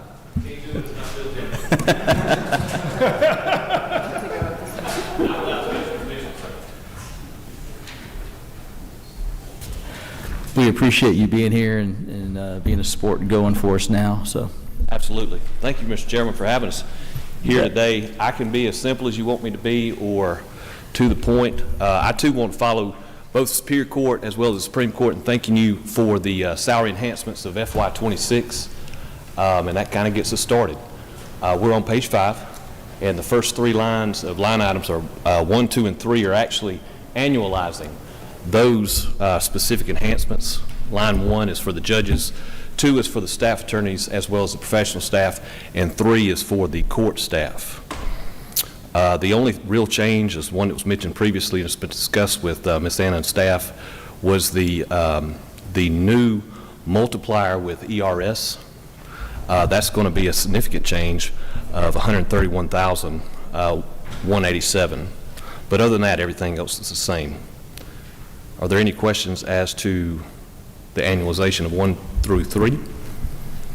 The line item 4 has to do with, again, OCGA 4574. That is the maximum. If you were to maximize what federal district judges were making 3 years ago, that's what it would take to maximize that. Line item 5 is, again, the discussion of the $40,000. We took on a new judge in January of last year. That judge was non-commuting. The new judge is a commuting judge replacing a non-commuting judge, and that's the $40,000. That annualizes that number. Line item 6 and 7, that is the Judicial Protection Services. That's our half. That's everything that Chief Justice Peterson was talking about. Between line item 6 is our half of the program, including the salaries of the director and the deputy director, and line item 7 is one of the 2 vehicles that would be necessary for that program. Great. And then finally, line item 8, the $197,000, that is to annualize the cost of the cloud-based IT solution away from the hardware redundancy that we presently have. And we're in the midst of that transition as we speak. That's basically all our numbers. Any questions from the committee? Wow. All right. Thank you for being here. I'll take it. You bet. Thank y'all. Thank you for your time. You bet. All right, we're going to stand at ease for about 5 minutes. We'll be back in about 5 minutes.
Okay, we're going to get started here in just 30 seconds if people make their way back into the room.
Right. Does it mean anything? I don't know yet.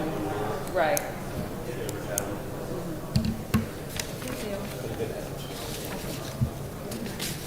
You doing good? Yeah?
All right, Judge Hemmert, you want to come on up here? We're going to do Georgia Statewide Business Court next.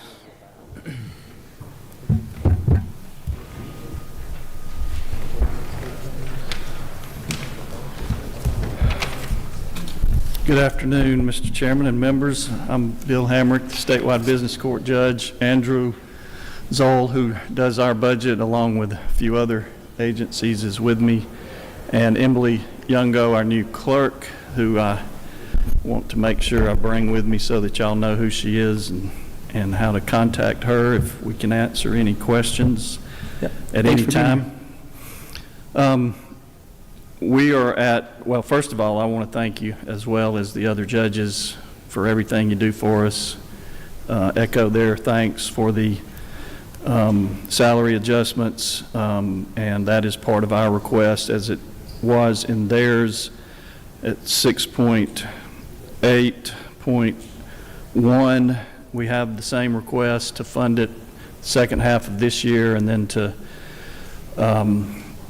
the number for next year, FY27, that would fit within the tiered system, and so our number would depend on what you do with regard to the other salaries, so we're asking for that.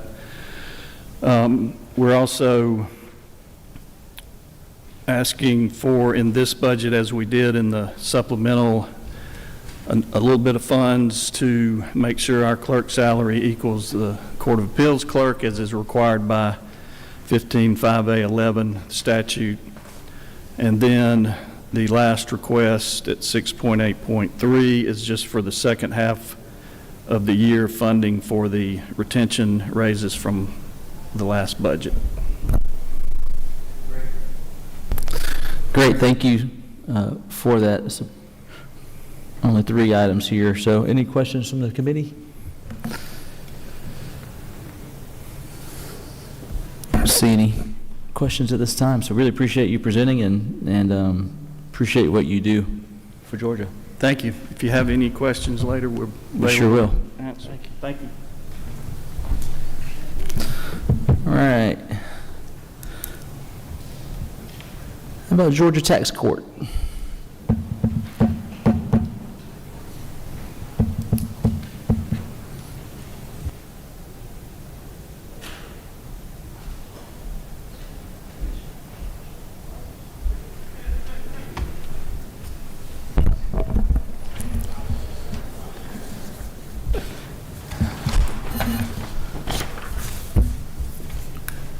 Welcome. Thanks for being here.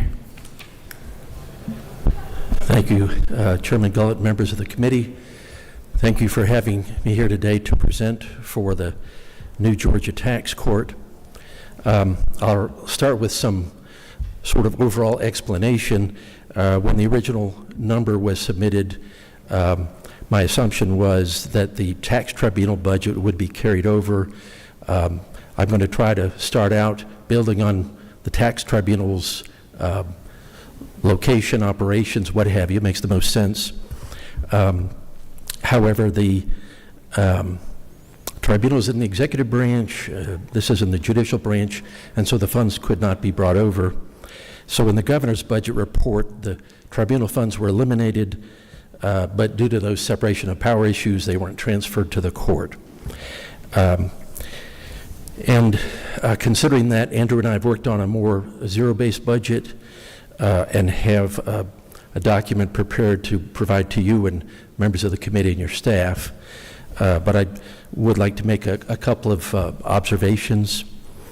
But first, I'd like to thank a few people. Starting up a new court takes a lot of collaboration, and the support and assistance of Chief Justice Nels Peterson and the AOC, Cynthia Clanton and Andrew Zoll, and the OSA judges, Chief Judge Malahy and Deputy Chief Judge Boggs, and the current Tax Tribunal Judge O'Neill. They've all been very gracious and accommodating. And when this number was first submitted, I wasn't sure where I was going to be. I knew that the OSA judges didn't believe that we should be on the same case management system, being in different branches of government. So there were some big issues to settle. Now the OSA judges have made it clear that the tax court can continue to rent space where Judge O'Neill is, so that settles the location question. Case management was another big question, and I met with Ben Luke a couple weeks ago of the AOC, and he saw no issue with getting the tax court onto the new case management system by our July 1st go-live date. So things are very much shaping up for the court. And in fact, we've got a meeting on March 10th between the OSA IT folks and the AOC IT folks to talk about transitioning in the case management system. The numbers before you in Section 6 for the tax court 6.10, the first item, like the other courts, to increase funds for the judge's salary to the maximum authorized by House Bill 86, and then funds for a staff attorney position. Those amounts, had they been added to the tax tribunal budget of $582,000, would have been a budget of $915,000 approximately. But the document that I'll provide to you, the request will be $817,000 because we've got some questions answered favorably. As I said, I'll provide this document to you, totaling a request of $817,000. and would be happy to answer any questions you may have, sir, and members of the committee. Great, and I appreciate your help during the amended budget. I know there were some opportunities for some cost savings on our part, and we appreciate you being good stewards also of taxpayer dollars. It's very helpful to us. Are there any questions? None? There's no questions. So thank you for your great presentation, and we look forward to, if you just want to hand that to, either email it to us or get it to us now, whatever's best for you. Yes, sir. We'll get it to the committee. Thank you so much. Thank you, Mr. Chairman, members of the committee. Bet.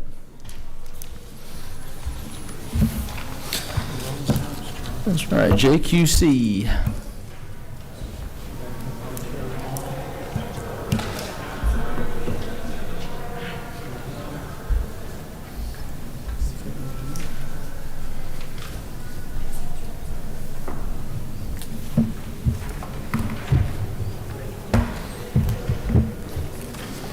And for members on the committee, we also handed out some information she gave to us prior to the meeting, so it's in should be on your packet.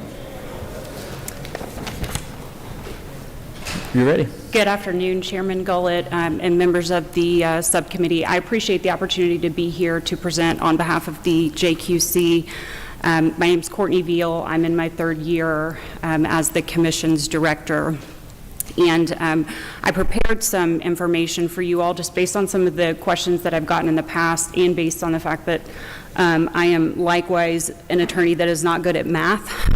But, you know, I think there is a big portion of what the Commission does that goes unseen, and that is the product of our statute. Of course, we're required to keep some of our matters confidential and our rules, and so my hope was that in preparing this information for you all, it would assist you all in seeing some of the work that we're doing that is, again, perhaps unseen generally by the public. So I'm on the track sheet section 6.5. We have 4 items on there today, and so I'll start with 6.5.1.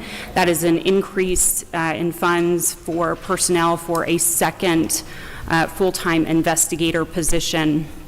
So as you'll see with the data that I have prepared, between 2024 and 2025, we saw a 25% increase in the number of complaints that came into the Commission. So in 2025, we ended at 2,083 complaints. When I started at the Commission back in 2020, we saw around 500 complaints that year, and so you can just see, based on the information that I've given, that we have continued to grow every year.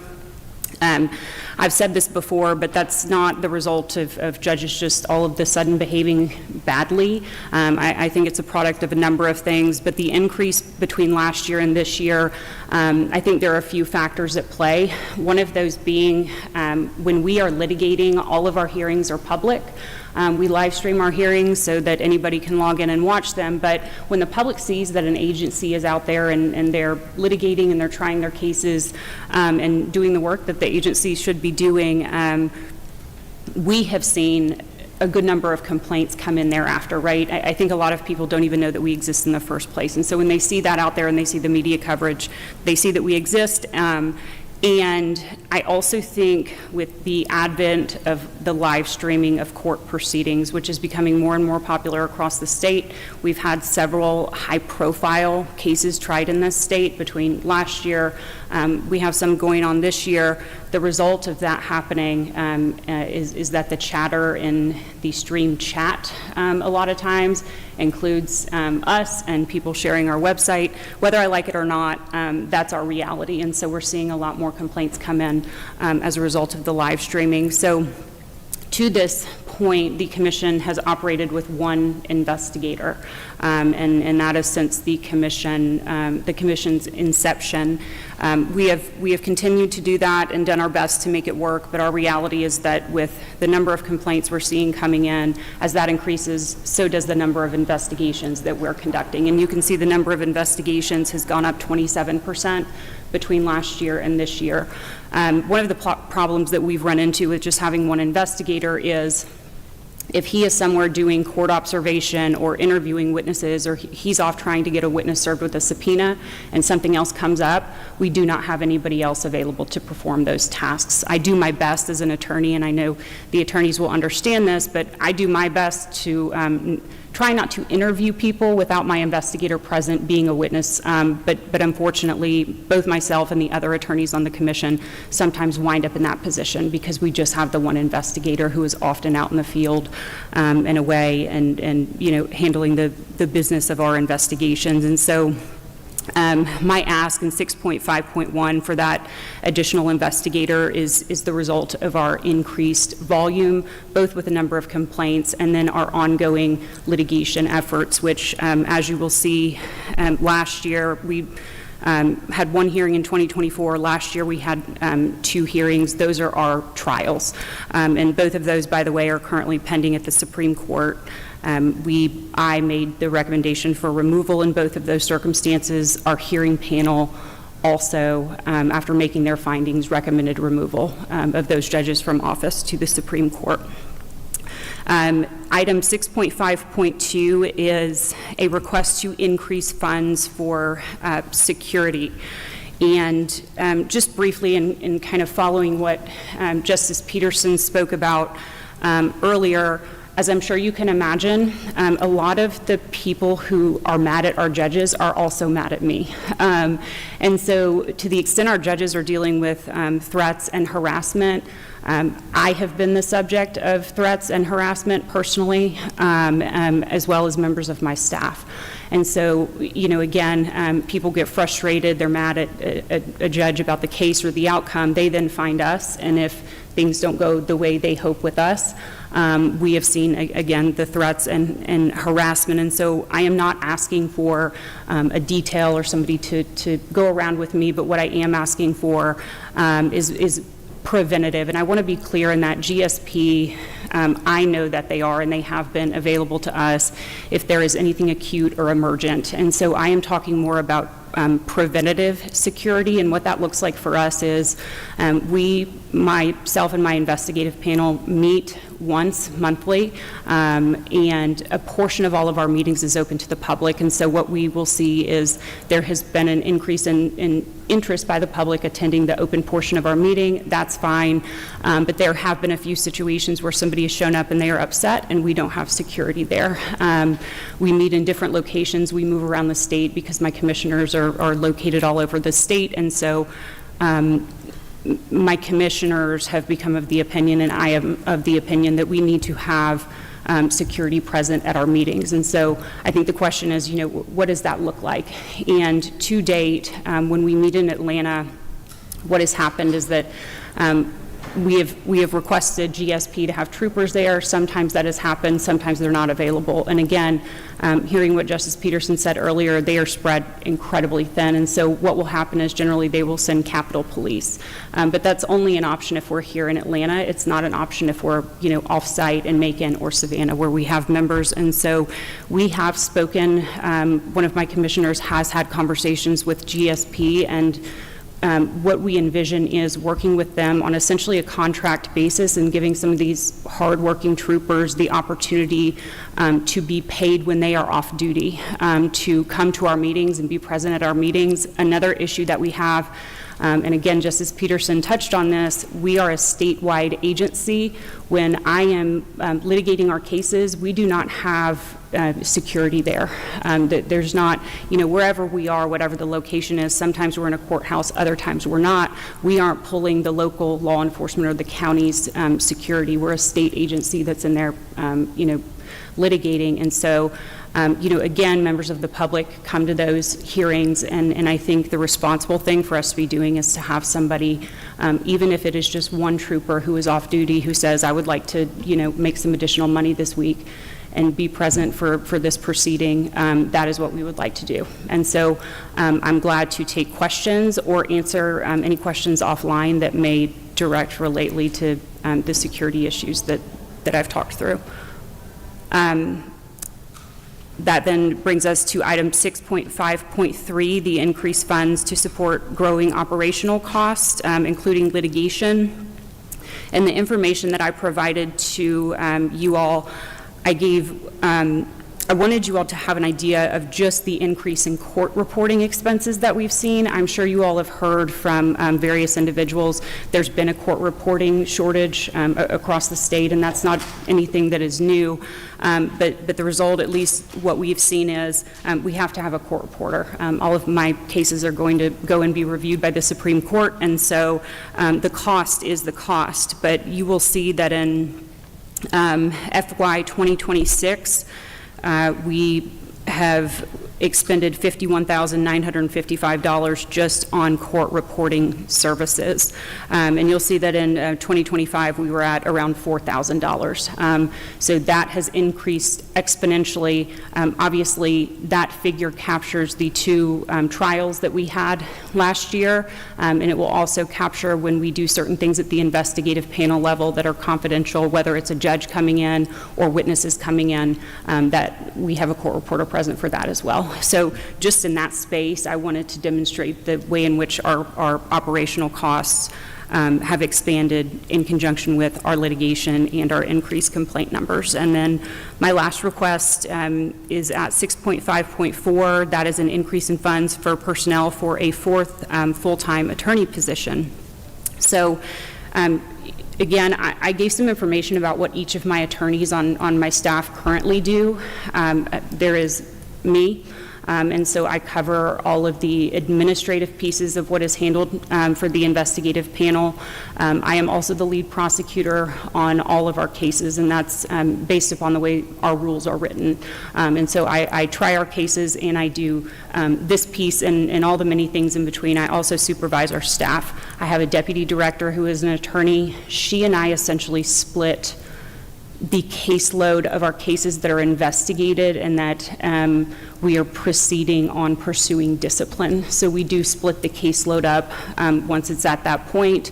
And then I always try to have a second attorney with me when I'm prosecuting our cases, just to have a second body there. They take some witnesses, help with the presentation of the case. And so she does portions of investigations and prosecutions. She also handles the bulk of our ethics guidance and inquiries. So just like the State Bar of Georgia, for my lawyers, they are tasked with, they have an investigative and prosecutorial piece to their body. They are also there to provide guidance to members of the bar. There's a lawyer's assistance hotline that exists that lawyers can call up, and if they have an ethics question, they get guidance from the State Bar. We serve that same function just for judges in the Code of Judicial Conduct. And so my deputy director handles most of those. She and I do split the ethics trainings from across the state, and as you all can see, I've charted that out as well. Our requests to provide ethics presentations and trainings to the judiciary have also increased, and so at nearly every judicial conference in the state for each class of court, either myself or my deputy director is there to do the ethics component of the training for our judges. And I think it's a good thing that it's increased, but as that increases, so does the time taken from our investigations and prosecutions. And so I've got a staff attorney. She focuses primarily on the intake and the initial screening and review of all the complaints that come in. For a fourth attorney, what I envision is having that person act as kind of a general counsel, somebody that could help me with some of the administrative pieces of what we do. So this, as much as I love appearing in front of you all, helping me out with budget, and Mr. Zoll, by the way, has been wonderful, although sometimes I feel like I jeopardize too much of his time. But having somebody to help me with the administrative pieces of what we do, having somebody kind of act as a counsel for the investigative panel, my investigative panel. Sometimes there are legal questions and issues that come up. I can't tell you the number of times I have read and studied Open Meetings Act, Open Records Act, and just those kinds of things, because I am also the prosecutor. Wearing all of those additional hats sometimes can be pretty challenging. And so that person would also, I know last year I was before you, I made a request for funding to pay for some of our defensive litigation costs. Since last year and the hearings, both before you all in the Senate, the AG has represented us. And so I appreciate your support and, of course, appreciate them and their assistance when we've needed it since that time. But what it has meant for me as we are going through litigation and having to respond to things, obviously there's got to be a point person on my end, on my staff, handling the meetings with those attorneys, reviewing the pleadings. Hey, we want to add this. Here's, our rules on this. And so, again, as a general counsel, my idea and my hope would be that they would handle a lot of those things. And so that is all I have. I'm glad to answer any questions that any of you have. Right, appreciate what you do. Your caseload, it has, I know you said it, but from 542 in 2021 to 2,083, at least from a complaint standpoint, in 2025 is, that's a huge difference. Looks like everything's gone up. Cases dismissed, complaints investigated. So I know how important that investigator position is, that the attorney position is that you're looking for too. What do you actually need? I know this is what you're requesting because of it, but what do you actually need if you had a full ask to make from an investigator standpoint and from an attorney standpoint?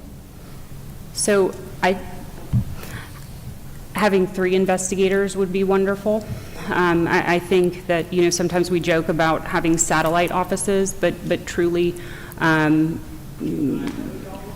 being able to divide up the workload by areas of the state, even I've thought about that. I think 3 would be wonderful.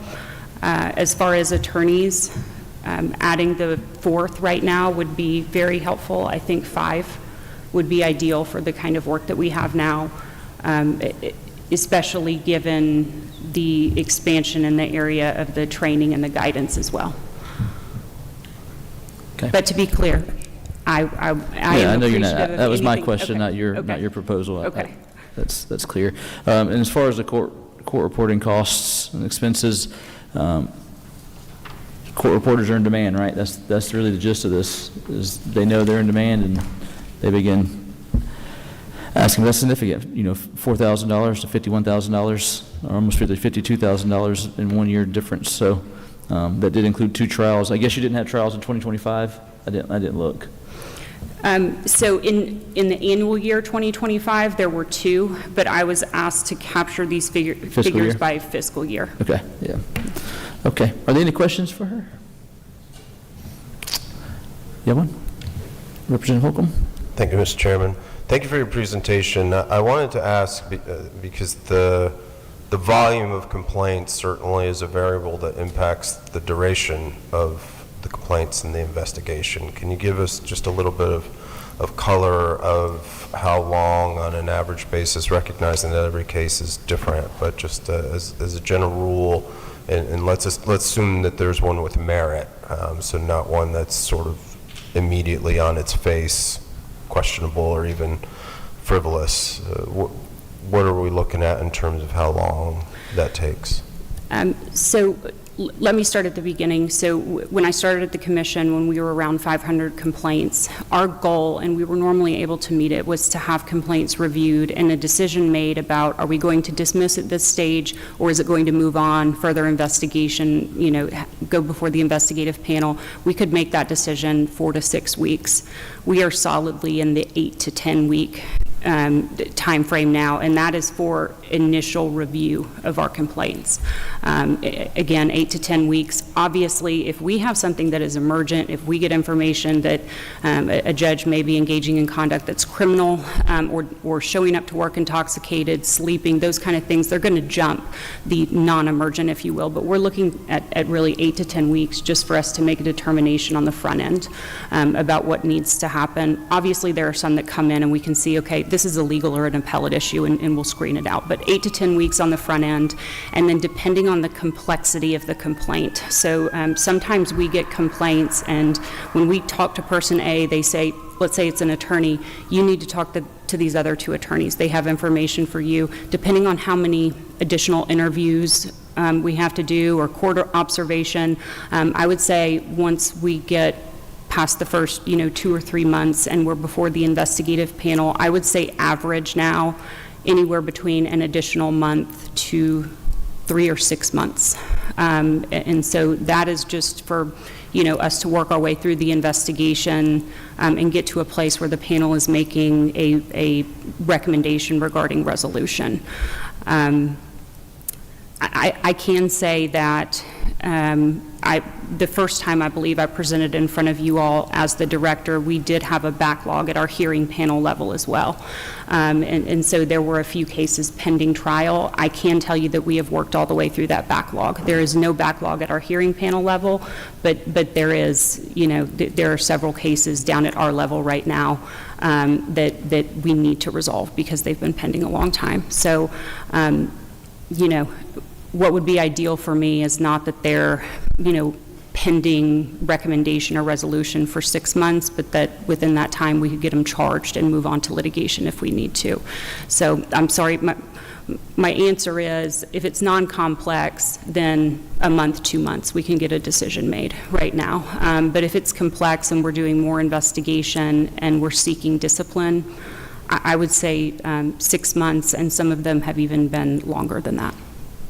Okay. And if you received additional resources along the lines of what you said, like if money weren't an issue, how much would that improve efficiency and the rapidity with which you could resolve those? So I think it would help a great deal. If we were to get a second investigator position, my plan would be to have that person, at least when they get on board and they're getting up to speed, have them handle most of the intake review and investigation. So that means when a complaint comes in, they're calling the complainant and any initial witnesses to help us make that initial screening determination more quickly, right? They would handle the bulk of the intake and the initial witness and complainant contact. That would free up my current investigator to dedicate more time to focus on our complex complaints and investigations that require travel, that require the in-person meetings, that require the service of the subpoenas, that require extensive document review. Because right now he is juggling those two things. And so on the investigative side, I think it would help a great deal. On the attorney side, I know for me, because I do lead several of the investigations and prosecutions, I can tell you I am oftentimes having to set those down because something else comes up. And I'm, recently we got served like a non-party request for production of documents in a case, I didn't know anything about. And so, you have a certain number of days to respond to that. I was the one that, researched and drafted that response. And it was just based on what other people had going on at the time, but I am often having to set down the things that I am leading on to do some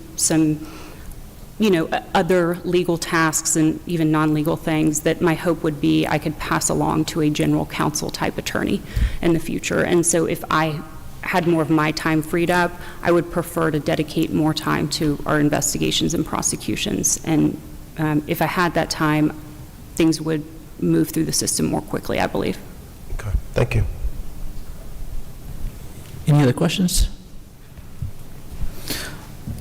All right, well, thank you for what you do. Thanks for being here today. And we'll reach out if we have any other questions, okay? Okay, thank you so much. Thank you.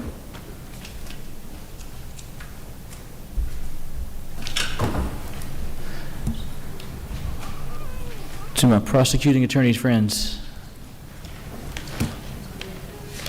D.A. Cranford, come on up.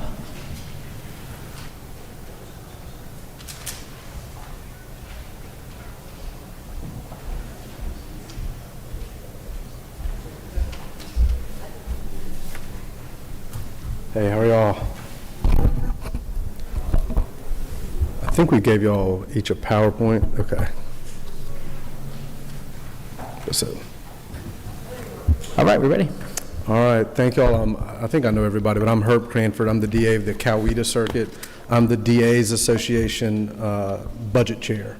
I've got Executive Director Scandalakis with PAC and Chris Jones, who's our CFO. And I believe the only DA here is Randy McGinley in the back from the Alcovey Circuit, so appreciate his moral support here. It occurs to me to jump ahead to 8.2. That's a pass-through funding from the Council of Superior Court Judges Clerks. I think everybody's understanding of that on the track sheet, so just to knock that out.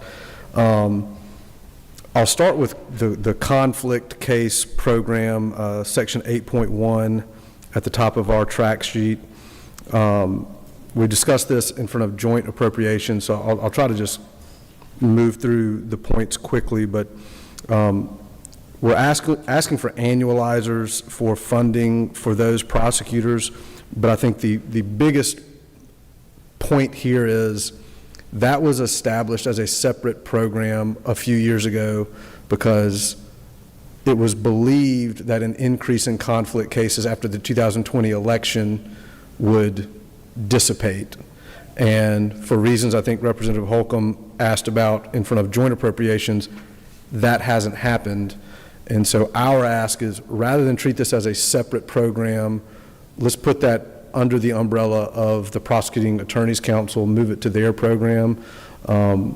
There's always been conflicts. There are more now than there were historically. As an elected DA, if somebody at PAC can't handle a conflict, then I'm getting a call to go to an adjacent circuit to handle it. I think this past year, PAC has handled over 50% of the conflicts occurring in the state of Georgia. So that's allowing me and other DAs, other solicitors to focus on the cases occurring in our jurisdiction rather than traveling to handle another case. Now, I will say, maybe ad-libbing a little bit in light of earlier conversation and past conversation, maybe there does need to be discussion around, what amounts to a conflict, both for an elected prosecutor and for defense counsel. I also just want to put on y'all's radar, there has been some discussion about reworking, I don't know the right word for it, but the rules about appellate procedure, where right now, as I understand it, if you're going to raise an effective, you have to do it at the initial direct appeal stage, which requires a whole bunch of conflicts at the appellate level. And I think maybe there's some discussion about that changing, and that might reduce a lot of conflicts on the defense side, just, again, to put that on y'all's radar. Also, too, she said it wasn't very many of those conflicts, though, so. I'd be curious to see the numbers, a couple things I noted that maybe are just worth pointing out before I get into the rest of our ask. We're asking to move the conflict program within PAC. PAC does have some resource prosecutors, but prosecutors don't have an appellate division. There's no statewide appellate division for DAs. There's no statewide RICO or violent crime division. There's no capital unit for DAs. PAC has people that help us with things, but we've talked a lot about parity between prosecutors and public defenders, and there are some differences there, where they've got some resources and personnel that I don't know that there's a comparable alternative to on the state side. We just got DA's offices. So, a point I just wanted to make y'all aware of as we're trying to compare apples to apples here. I think there's a little bit, a few things that are different. So going into section 8.3 on the track sheet, and I believe this is on the PowerPoint you've been given, starting with the second slide. As we discussed at the joint appropriations meeting, 8.3.1, we're asking for a salary increase for elected district attorneys. There are 51 in the state of Georgia. We're following the framework of the Superior Court judges, who obviously everybody's aware got an increase recently. Their bill gave them 90% of federal district court judge. We're asking for no more than 88% a federal district court judge. Understanding, if this passes, how much of that funding is a different question. Does it come in stages is a different question. But the max at 88% of 2022 federal district court judge would be this $196,592 number. That's just, if the bill passes as is, that would be the most according to 2022 federal district court judge. Going to the second slide and the third slide, kind of our rationales, some reasons we think this is important. Having a good DA in every circuit is a serious public safety issue as I see it. It's a law enforcement issue. You could have the best sheriff and police chief, and they could make a lot of arrests, and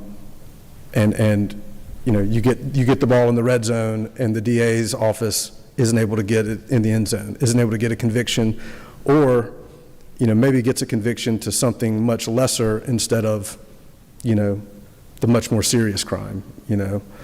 So I do think, and some people may have opinions about, in the past, this has played out in places across Georgia, and I think having a good DA with trial experience makes a difference in local communities in Georgia regarding public safety.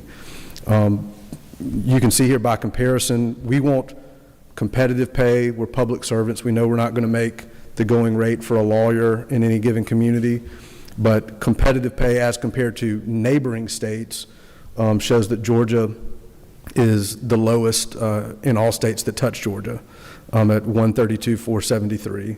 And as you can see, if we were to get 88%, and again, we understand that that's probably going to happen in stages at best, that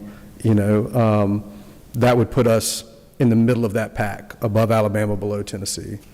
As a state that has put a lot of resources into public safety recently, GBI and different things, I think it's important for these communities to have incentive for a good trial attorney to pursue the DA job in their community, instead of maybe one or two people going for, the position in any given location. With the raise y'all gave to ADAs last year, that was a substantial increase. We've presented a 3-year plan for ADA pay. Last year, we were very appreciative. Our people were very appreciative that y'all gave us step 1. And you can see on slide 6 those 3 steps. So now starting ADA pay for state-funded ADAs is $72,000, and the max is $134,859. So our point on slide 4 is there are now 83 state-paid assistant DAs who are making more state dollars than their elected DA. And those are career prosecutors, that are the backbone of the office.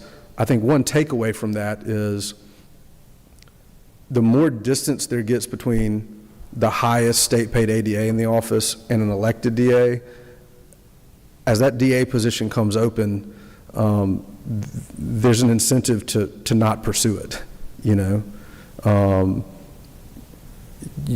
There's a lot of administrative work, a lot of working with commissions and things on budgets, and I think it's attractive to maybe, I'm already making more money than I would make as DA, and I get to handle a caseload and do the job I love, versus taking on this other job that, yeah, it's elected and you're in the public eye, but there's a lot of other stuff that comes along with it. So I do think it affects quality in the DA's office when you take away a certain incentive for your best ADAs to pursue that job. If the DA goes for a judgeship, you obviously want the best people in your office to want to be in that DA position. So for ADAs, and I'm on slide 5 of the PowerPoint, and this is 8.32 and 8.33. The next several slides or positions on the track sheet. So 8.32 is a step increase for all ADAs on the pay scale that we abide by. 8.37 is year 2 of that 3-year plan that you see below in slide 6, which would take starting ADA pay from $72,000 to $78,000. It would take the top of the ADA pay scale from 134 to 157. To be clear, all of these things are really important to our offices. Getting elected DA pay to be competitive in the market among other DAs in other states, but also continuing to increase ADA pay. Both those things are very important. There are 437 state-funded ADAs in the state of Georgia, and if you go over to slides 7 and 8, you'll see how starting pay has increased on slide 7, but you'll see on slide 8, vacancies dropped in 2025. They've kind of stagnated in the high 30s out of 437 positions. So it's still an issue. It's gotten better recently, but we want to continue to make progress on that. And just as a reminder, that year, that step 1 that started state pay at $72,000 and topped it out at $134, that took effect in January 2026. So all of those state-funded ADAs just got that pay increase. That for a lot of them, $10,000, $12,000, substantial increases just hit, and they're very appreciative to you all for that. A couple of these are annualizers. I'll not go into that unless y'all want me to. A couple things from some prior presentations I wanted to point out. I think we've provided y'all our pay scale a number of times. We could probably give it to you in 10 minutes in an email if we needed to again. Our pay scale is based purely on experience. And when you look at every individual on there, there's nobody higher on that scale than their experience warrants, right? And I heard that, maybe a significant number would be higher than experience. I just want to be clear, like, we followed the rules, and like I said, the top of our pay scale is that 134. So like, there's nobody on our pay scale with state dollars that's making more than that 134. We haven't used county dollars to inflate state pay, and so we're not asking for money to make up for what county dollars have been used to do, and I just think, I just wanted to highlight how we've done business to all of you. We also, I've got one ARPA position that's going to go away in September 30 of this year. I know I've got to go back to my county and ask to get that money. It's not a thing we considered asking y'all to do, but that's an issue. I'm going to lose that person if the county won't give me the money.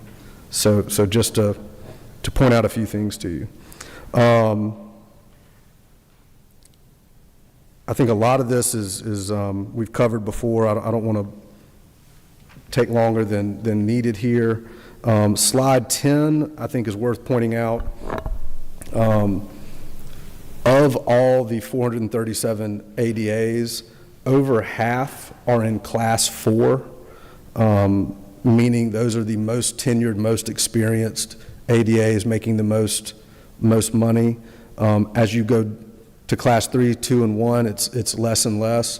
I think one reason for that is it's been harder to get people in and keep them after 2, 3, 4, 5 years. But another reason is, in my office, and I think a lot of other DA's offices, my highest paid positions are state-funded positions. I also get county positions, and it's the opposite in bigger offices, where their lowest paid positions, as I understand it, are often the state positions, and their highest are county positions. And one way to look at that, is the state dollars given to DA's offices, whether it be to elected DAs or state-paid ADAs, is disproportionately impactful to the smaller offices. There are some DA's offices that literally get no county money, you know? And so these asks, I think, have a much bigger impact on public safety in these, you know, really small offices that are basically just totally dependent on state dollars. My office is kind of a mix, so I've got an experience with both, but still my highest paid people are these state paid people. And so, you know, that may be a reason why there's a lot more state people at the top of the state pay scale. Once you keep them, you jump them from county to state funded positions. Slide 11's ADA turnover. I know we hit on that at the joint appropriations meeting, but we're still experiencing turnover. That would include somebody going from a state position to a county position, as I understand it. Slide 12 corresponds to 8.3.6. That's it was my circuit, the Coweta circuit. We had the number 4 caseload, number 5 population. We split it in 2024, effective January of 25, and we've been using funds available to PAC to kind of cover the investigator, victim advocate, and 2 legal assistant, 2 administrative positions.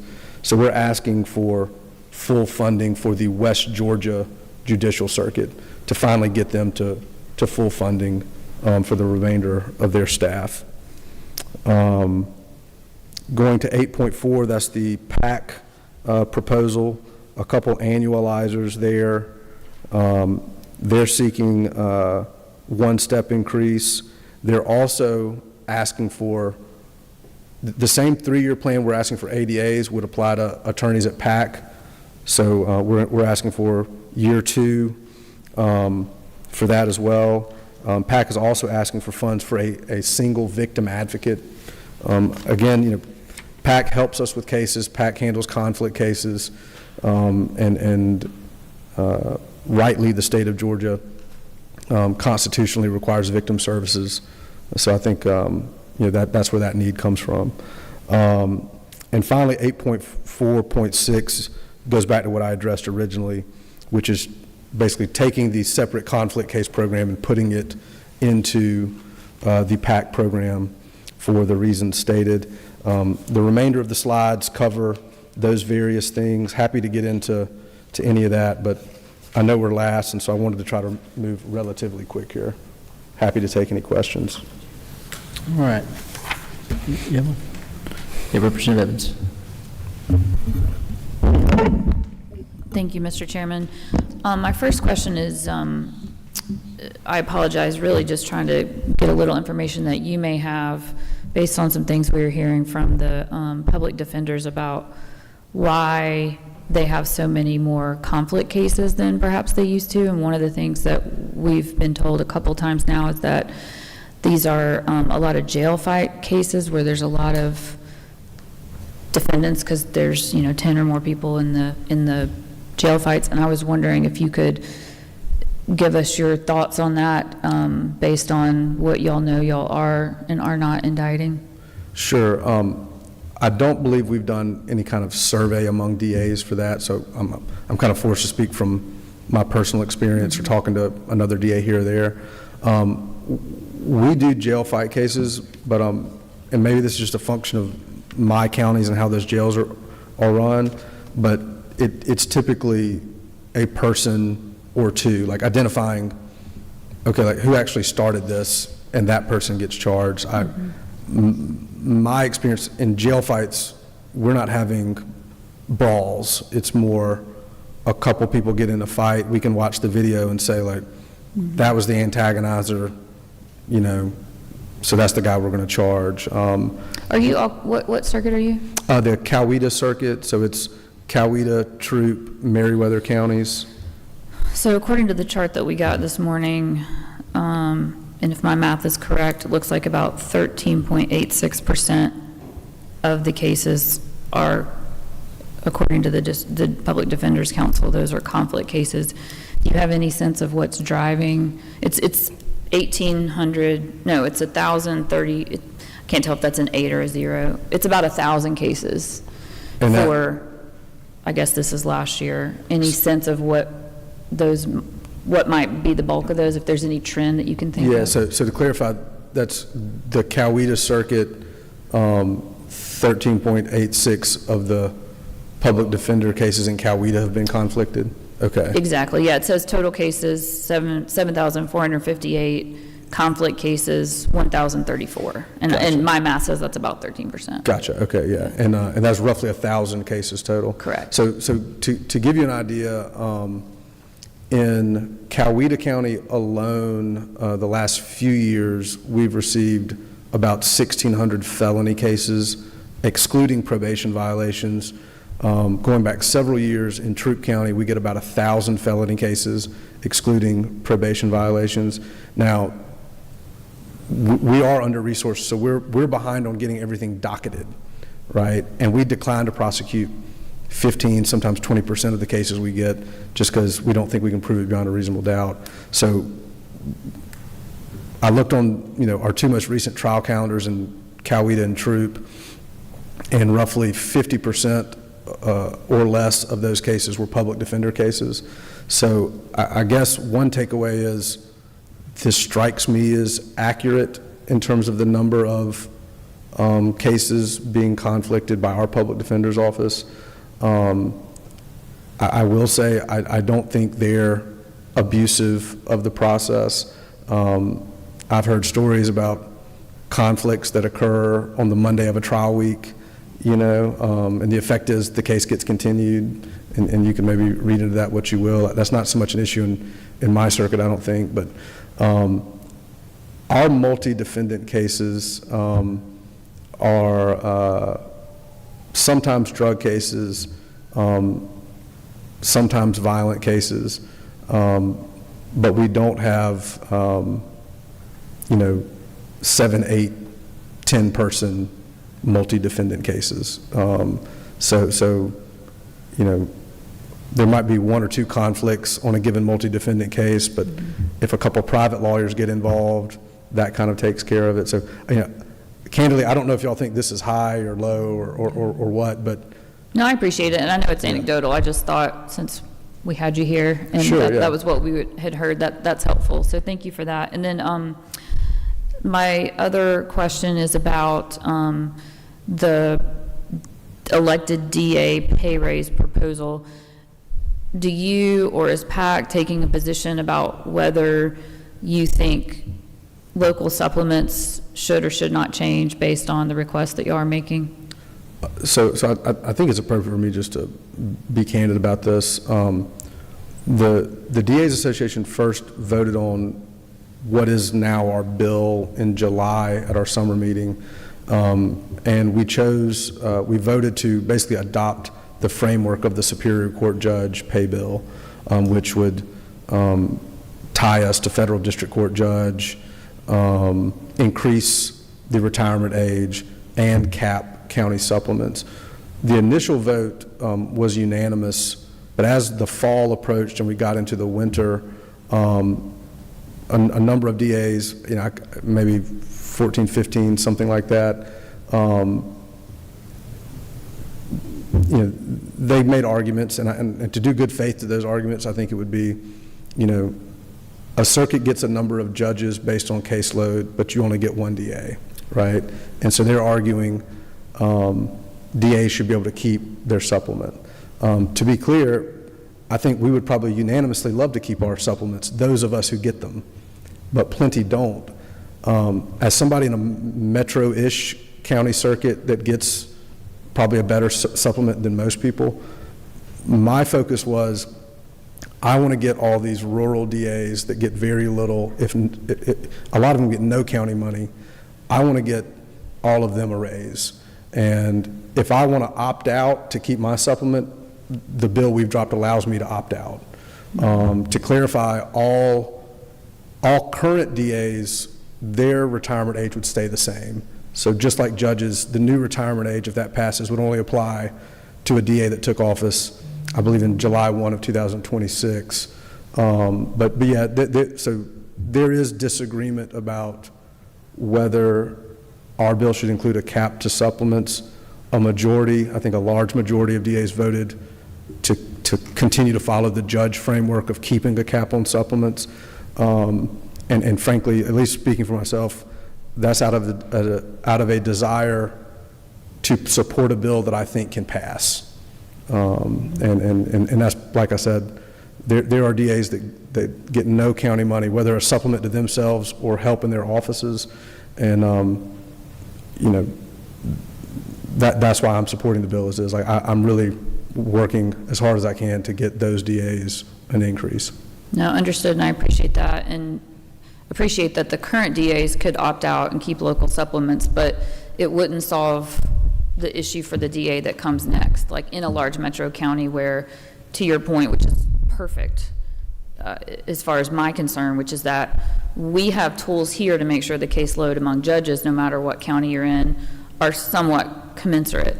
We have no such power when it comes to DAs, and being the DA in, you know, Fulton, DeKalb, Gwinnett, Cobb is much different than, you know, than smaller circuits. And so I think it's a big concern of mine. I am very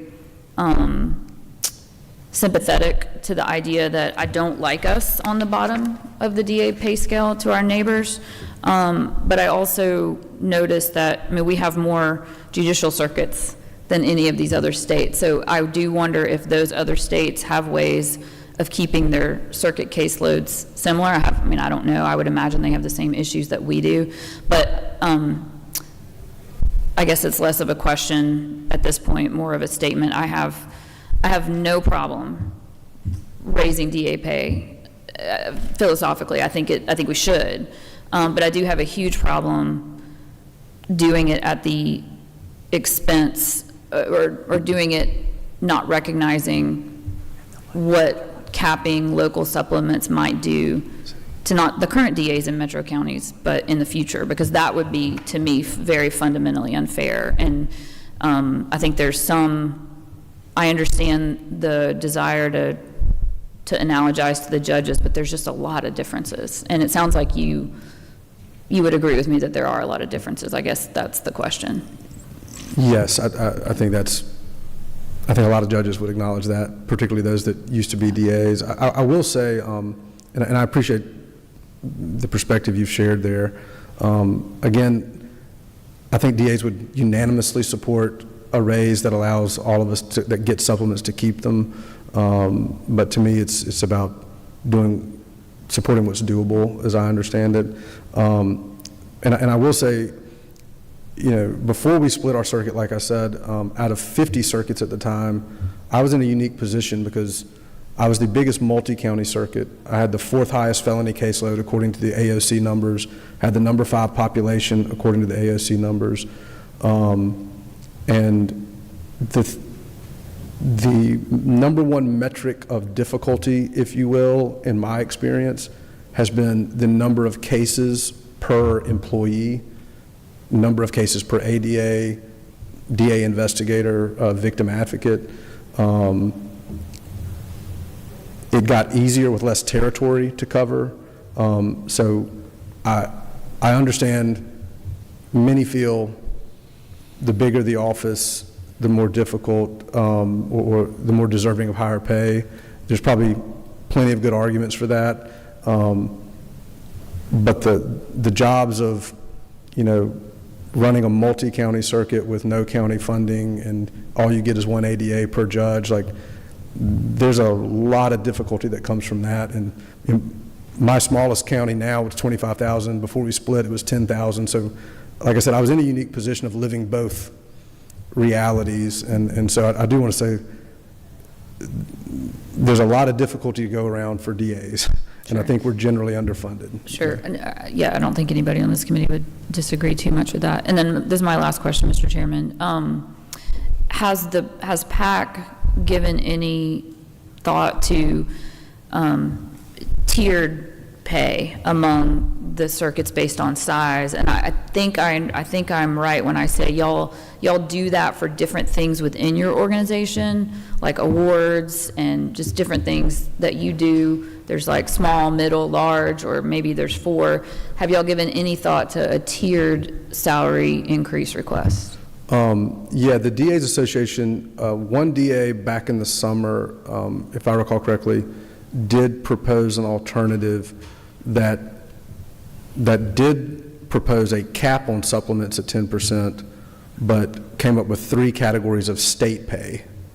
And that was discussed, but like I said, didn't get support, and so at that time there was unanimous support for adopting the judge framework. So there was a discussion back then. The 2 options were, both cap 10%, but one would, quote unquote, small offices would make a certain amount, medium another amount, bigger offices a different amount. As you might imagine, that position did not have anything close to majority support. I think, like I said, because I think a lot of DAs in really difficult situations in small offices look at a DA in a really big office with 100 ADAs and aren't convinced that job is deserving of more pay than their job. No, I appreciate it. And Mr. Chairman, it may be that, I know if we had unlimited funds, it's easier, but since we don't, and if we can only do one thing, just like if we can only do one thing with the public defenders, to me it's parity versus the conflict cases. Here it would be ADAs versus elected DAs. But I do, again, sympathize with the issue, and it may be a point of further study where we also talk to big, middle, smaller side, like we bring folks in and talk about it this summer and figure out what we as the state lawmakers and the state appropriators think would be fair. It's kind of like what we did with the judges, because it doesn't sound like, whether it's the proposal that used to be unanimous, whether it's a tiered system, there's really just doesn't sound like a lot of consensus among the DAs. And so I don't know that it's, if that is the driver of anything, I don't think we have it. That's just my observation at this point. Thank you. Yep, I think we're always, I know I'm always willing to put in work and get to a good answer. That's what's important. Are there any other questions, committee? If I may, Sure. Offer a thought to that. Given that all current DAs could opt out if these bills pass, if there is a desire to further study this down the road or whatever, I would recommend, I don't know what the right phrase is, but let's get this done, and current DAs could opt out. And if there needs to be more study down the road for something else that might get legislative support, I'm sure we would be happy to engage in that and participate in that. But I think there's about to be a lot of judge retirements, and I'm worried about what's going to happen to the ranks of DAs and how that's going to affect a lot of communities, particularly small communities that don't have a lot of lawyers. And I think this is like a real public safety issue to make sure we're maintaining competitive pay for quality DAs. And so I think it is a priority, along with all these other priorities, to get that done this year. Yep, great. I do have one question before you leave. I'm sorry. 838. 8.8? 8.3.8. Okay. This is just for the Gwinnett, the middle and the northeastern judicial circuits. Is that half the money that you need for the year, or is that the full? It's $302,000. That must be half if it's only $300,000. Yeah, that must be half. Okay. You're going to ask for the full in the future, right? Annualize next year. Talking about new circuits, you're always going to ask for the full in the future, right? Yes. Yeah, we are. Okay. And yeah, let's see what other questions I had. I'm sorry. And just so I'm clear, 832 is for a step increase for everyone, but 837 is for the full year 2 of the plan. That's correct. Okay. And if you had to pick one of those two, I'm sure you're picking year 2 instead of the step, am I right? Yes, we would love year 2 of the plan. We recognize that's a large number, though. Okay. Okay, and one last, 836, which is the one that you're looking to just try to fulfill West Georgia Judicial Circuit on some of the positions that you had there. Have the things that caused that to get hosed up, have they been discussed, and have we made kind of any movement on that as far as making sure this gets across the finish line, or is it just an ask and hope again? Yeah, I don't know that I have an answer to that. Maybe Mr. Scandalakis does. I think there's been some misunderstanding about how the formula works. Okay. There's a formula in place that each DA gets one assistant DA per judge plus 2 more, 1 investigator, 1 victim advocate, and 2 admins. The House has consistently funded all that full formula. For some reason, when it goes over to the Senate, some of that formula has been taken away, and the positions that are by statute have not been funded, and that's why we're asking them to be fully funded. Yeah, I recognize and understand that, and I guess what I'm asking is, has conversations to... Yes, sir. I've had conversations with the chairman over there, and I think last year I had it when I saw what the budget came out, and I'll intend to have them again. Okay. All right. I can make one pitch too. In the PAC program, we're asking for 1 victim advocate. D.A. Cranford has told you that the prosecutors at the Prosecuting Attorneys Council have taken on about 56% of the caseload that has come in.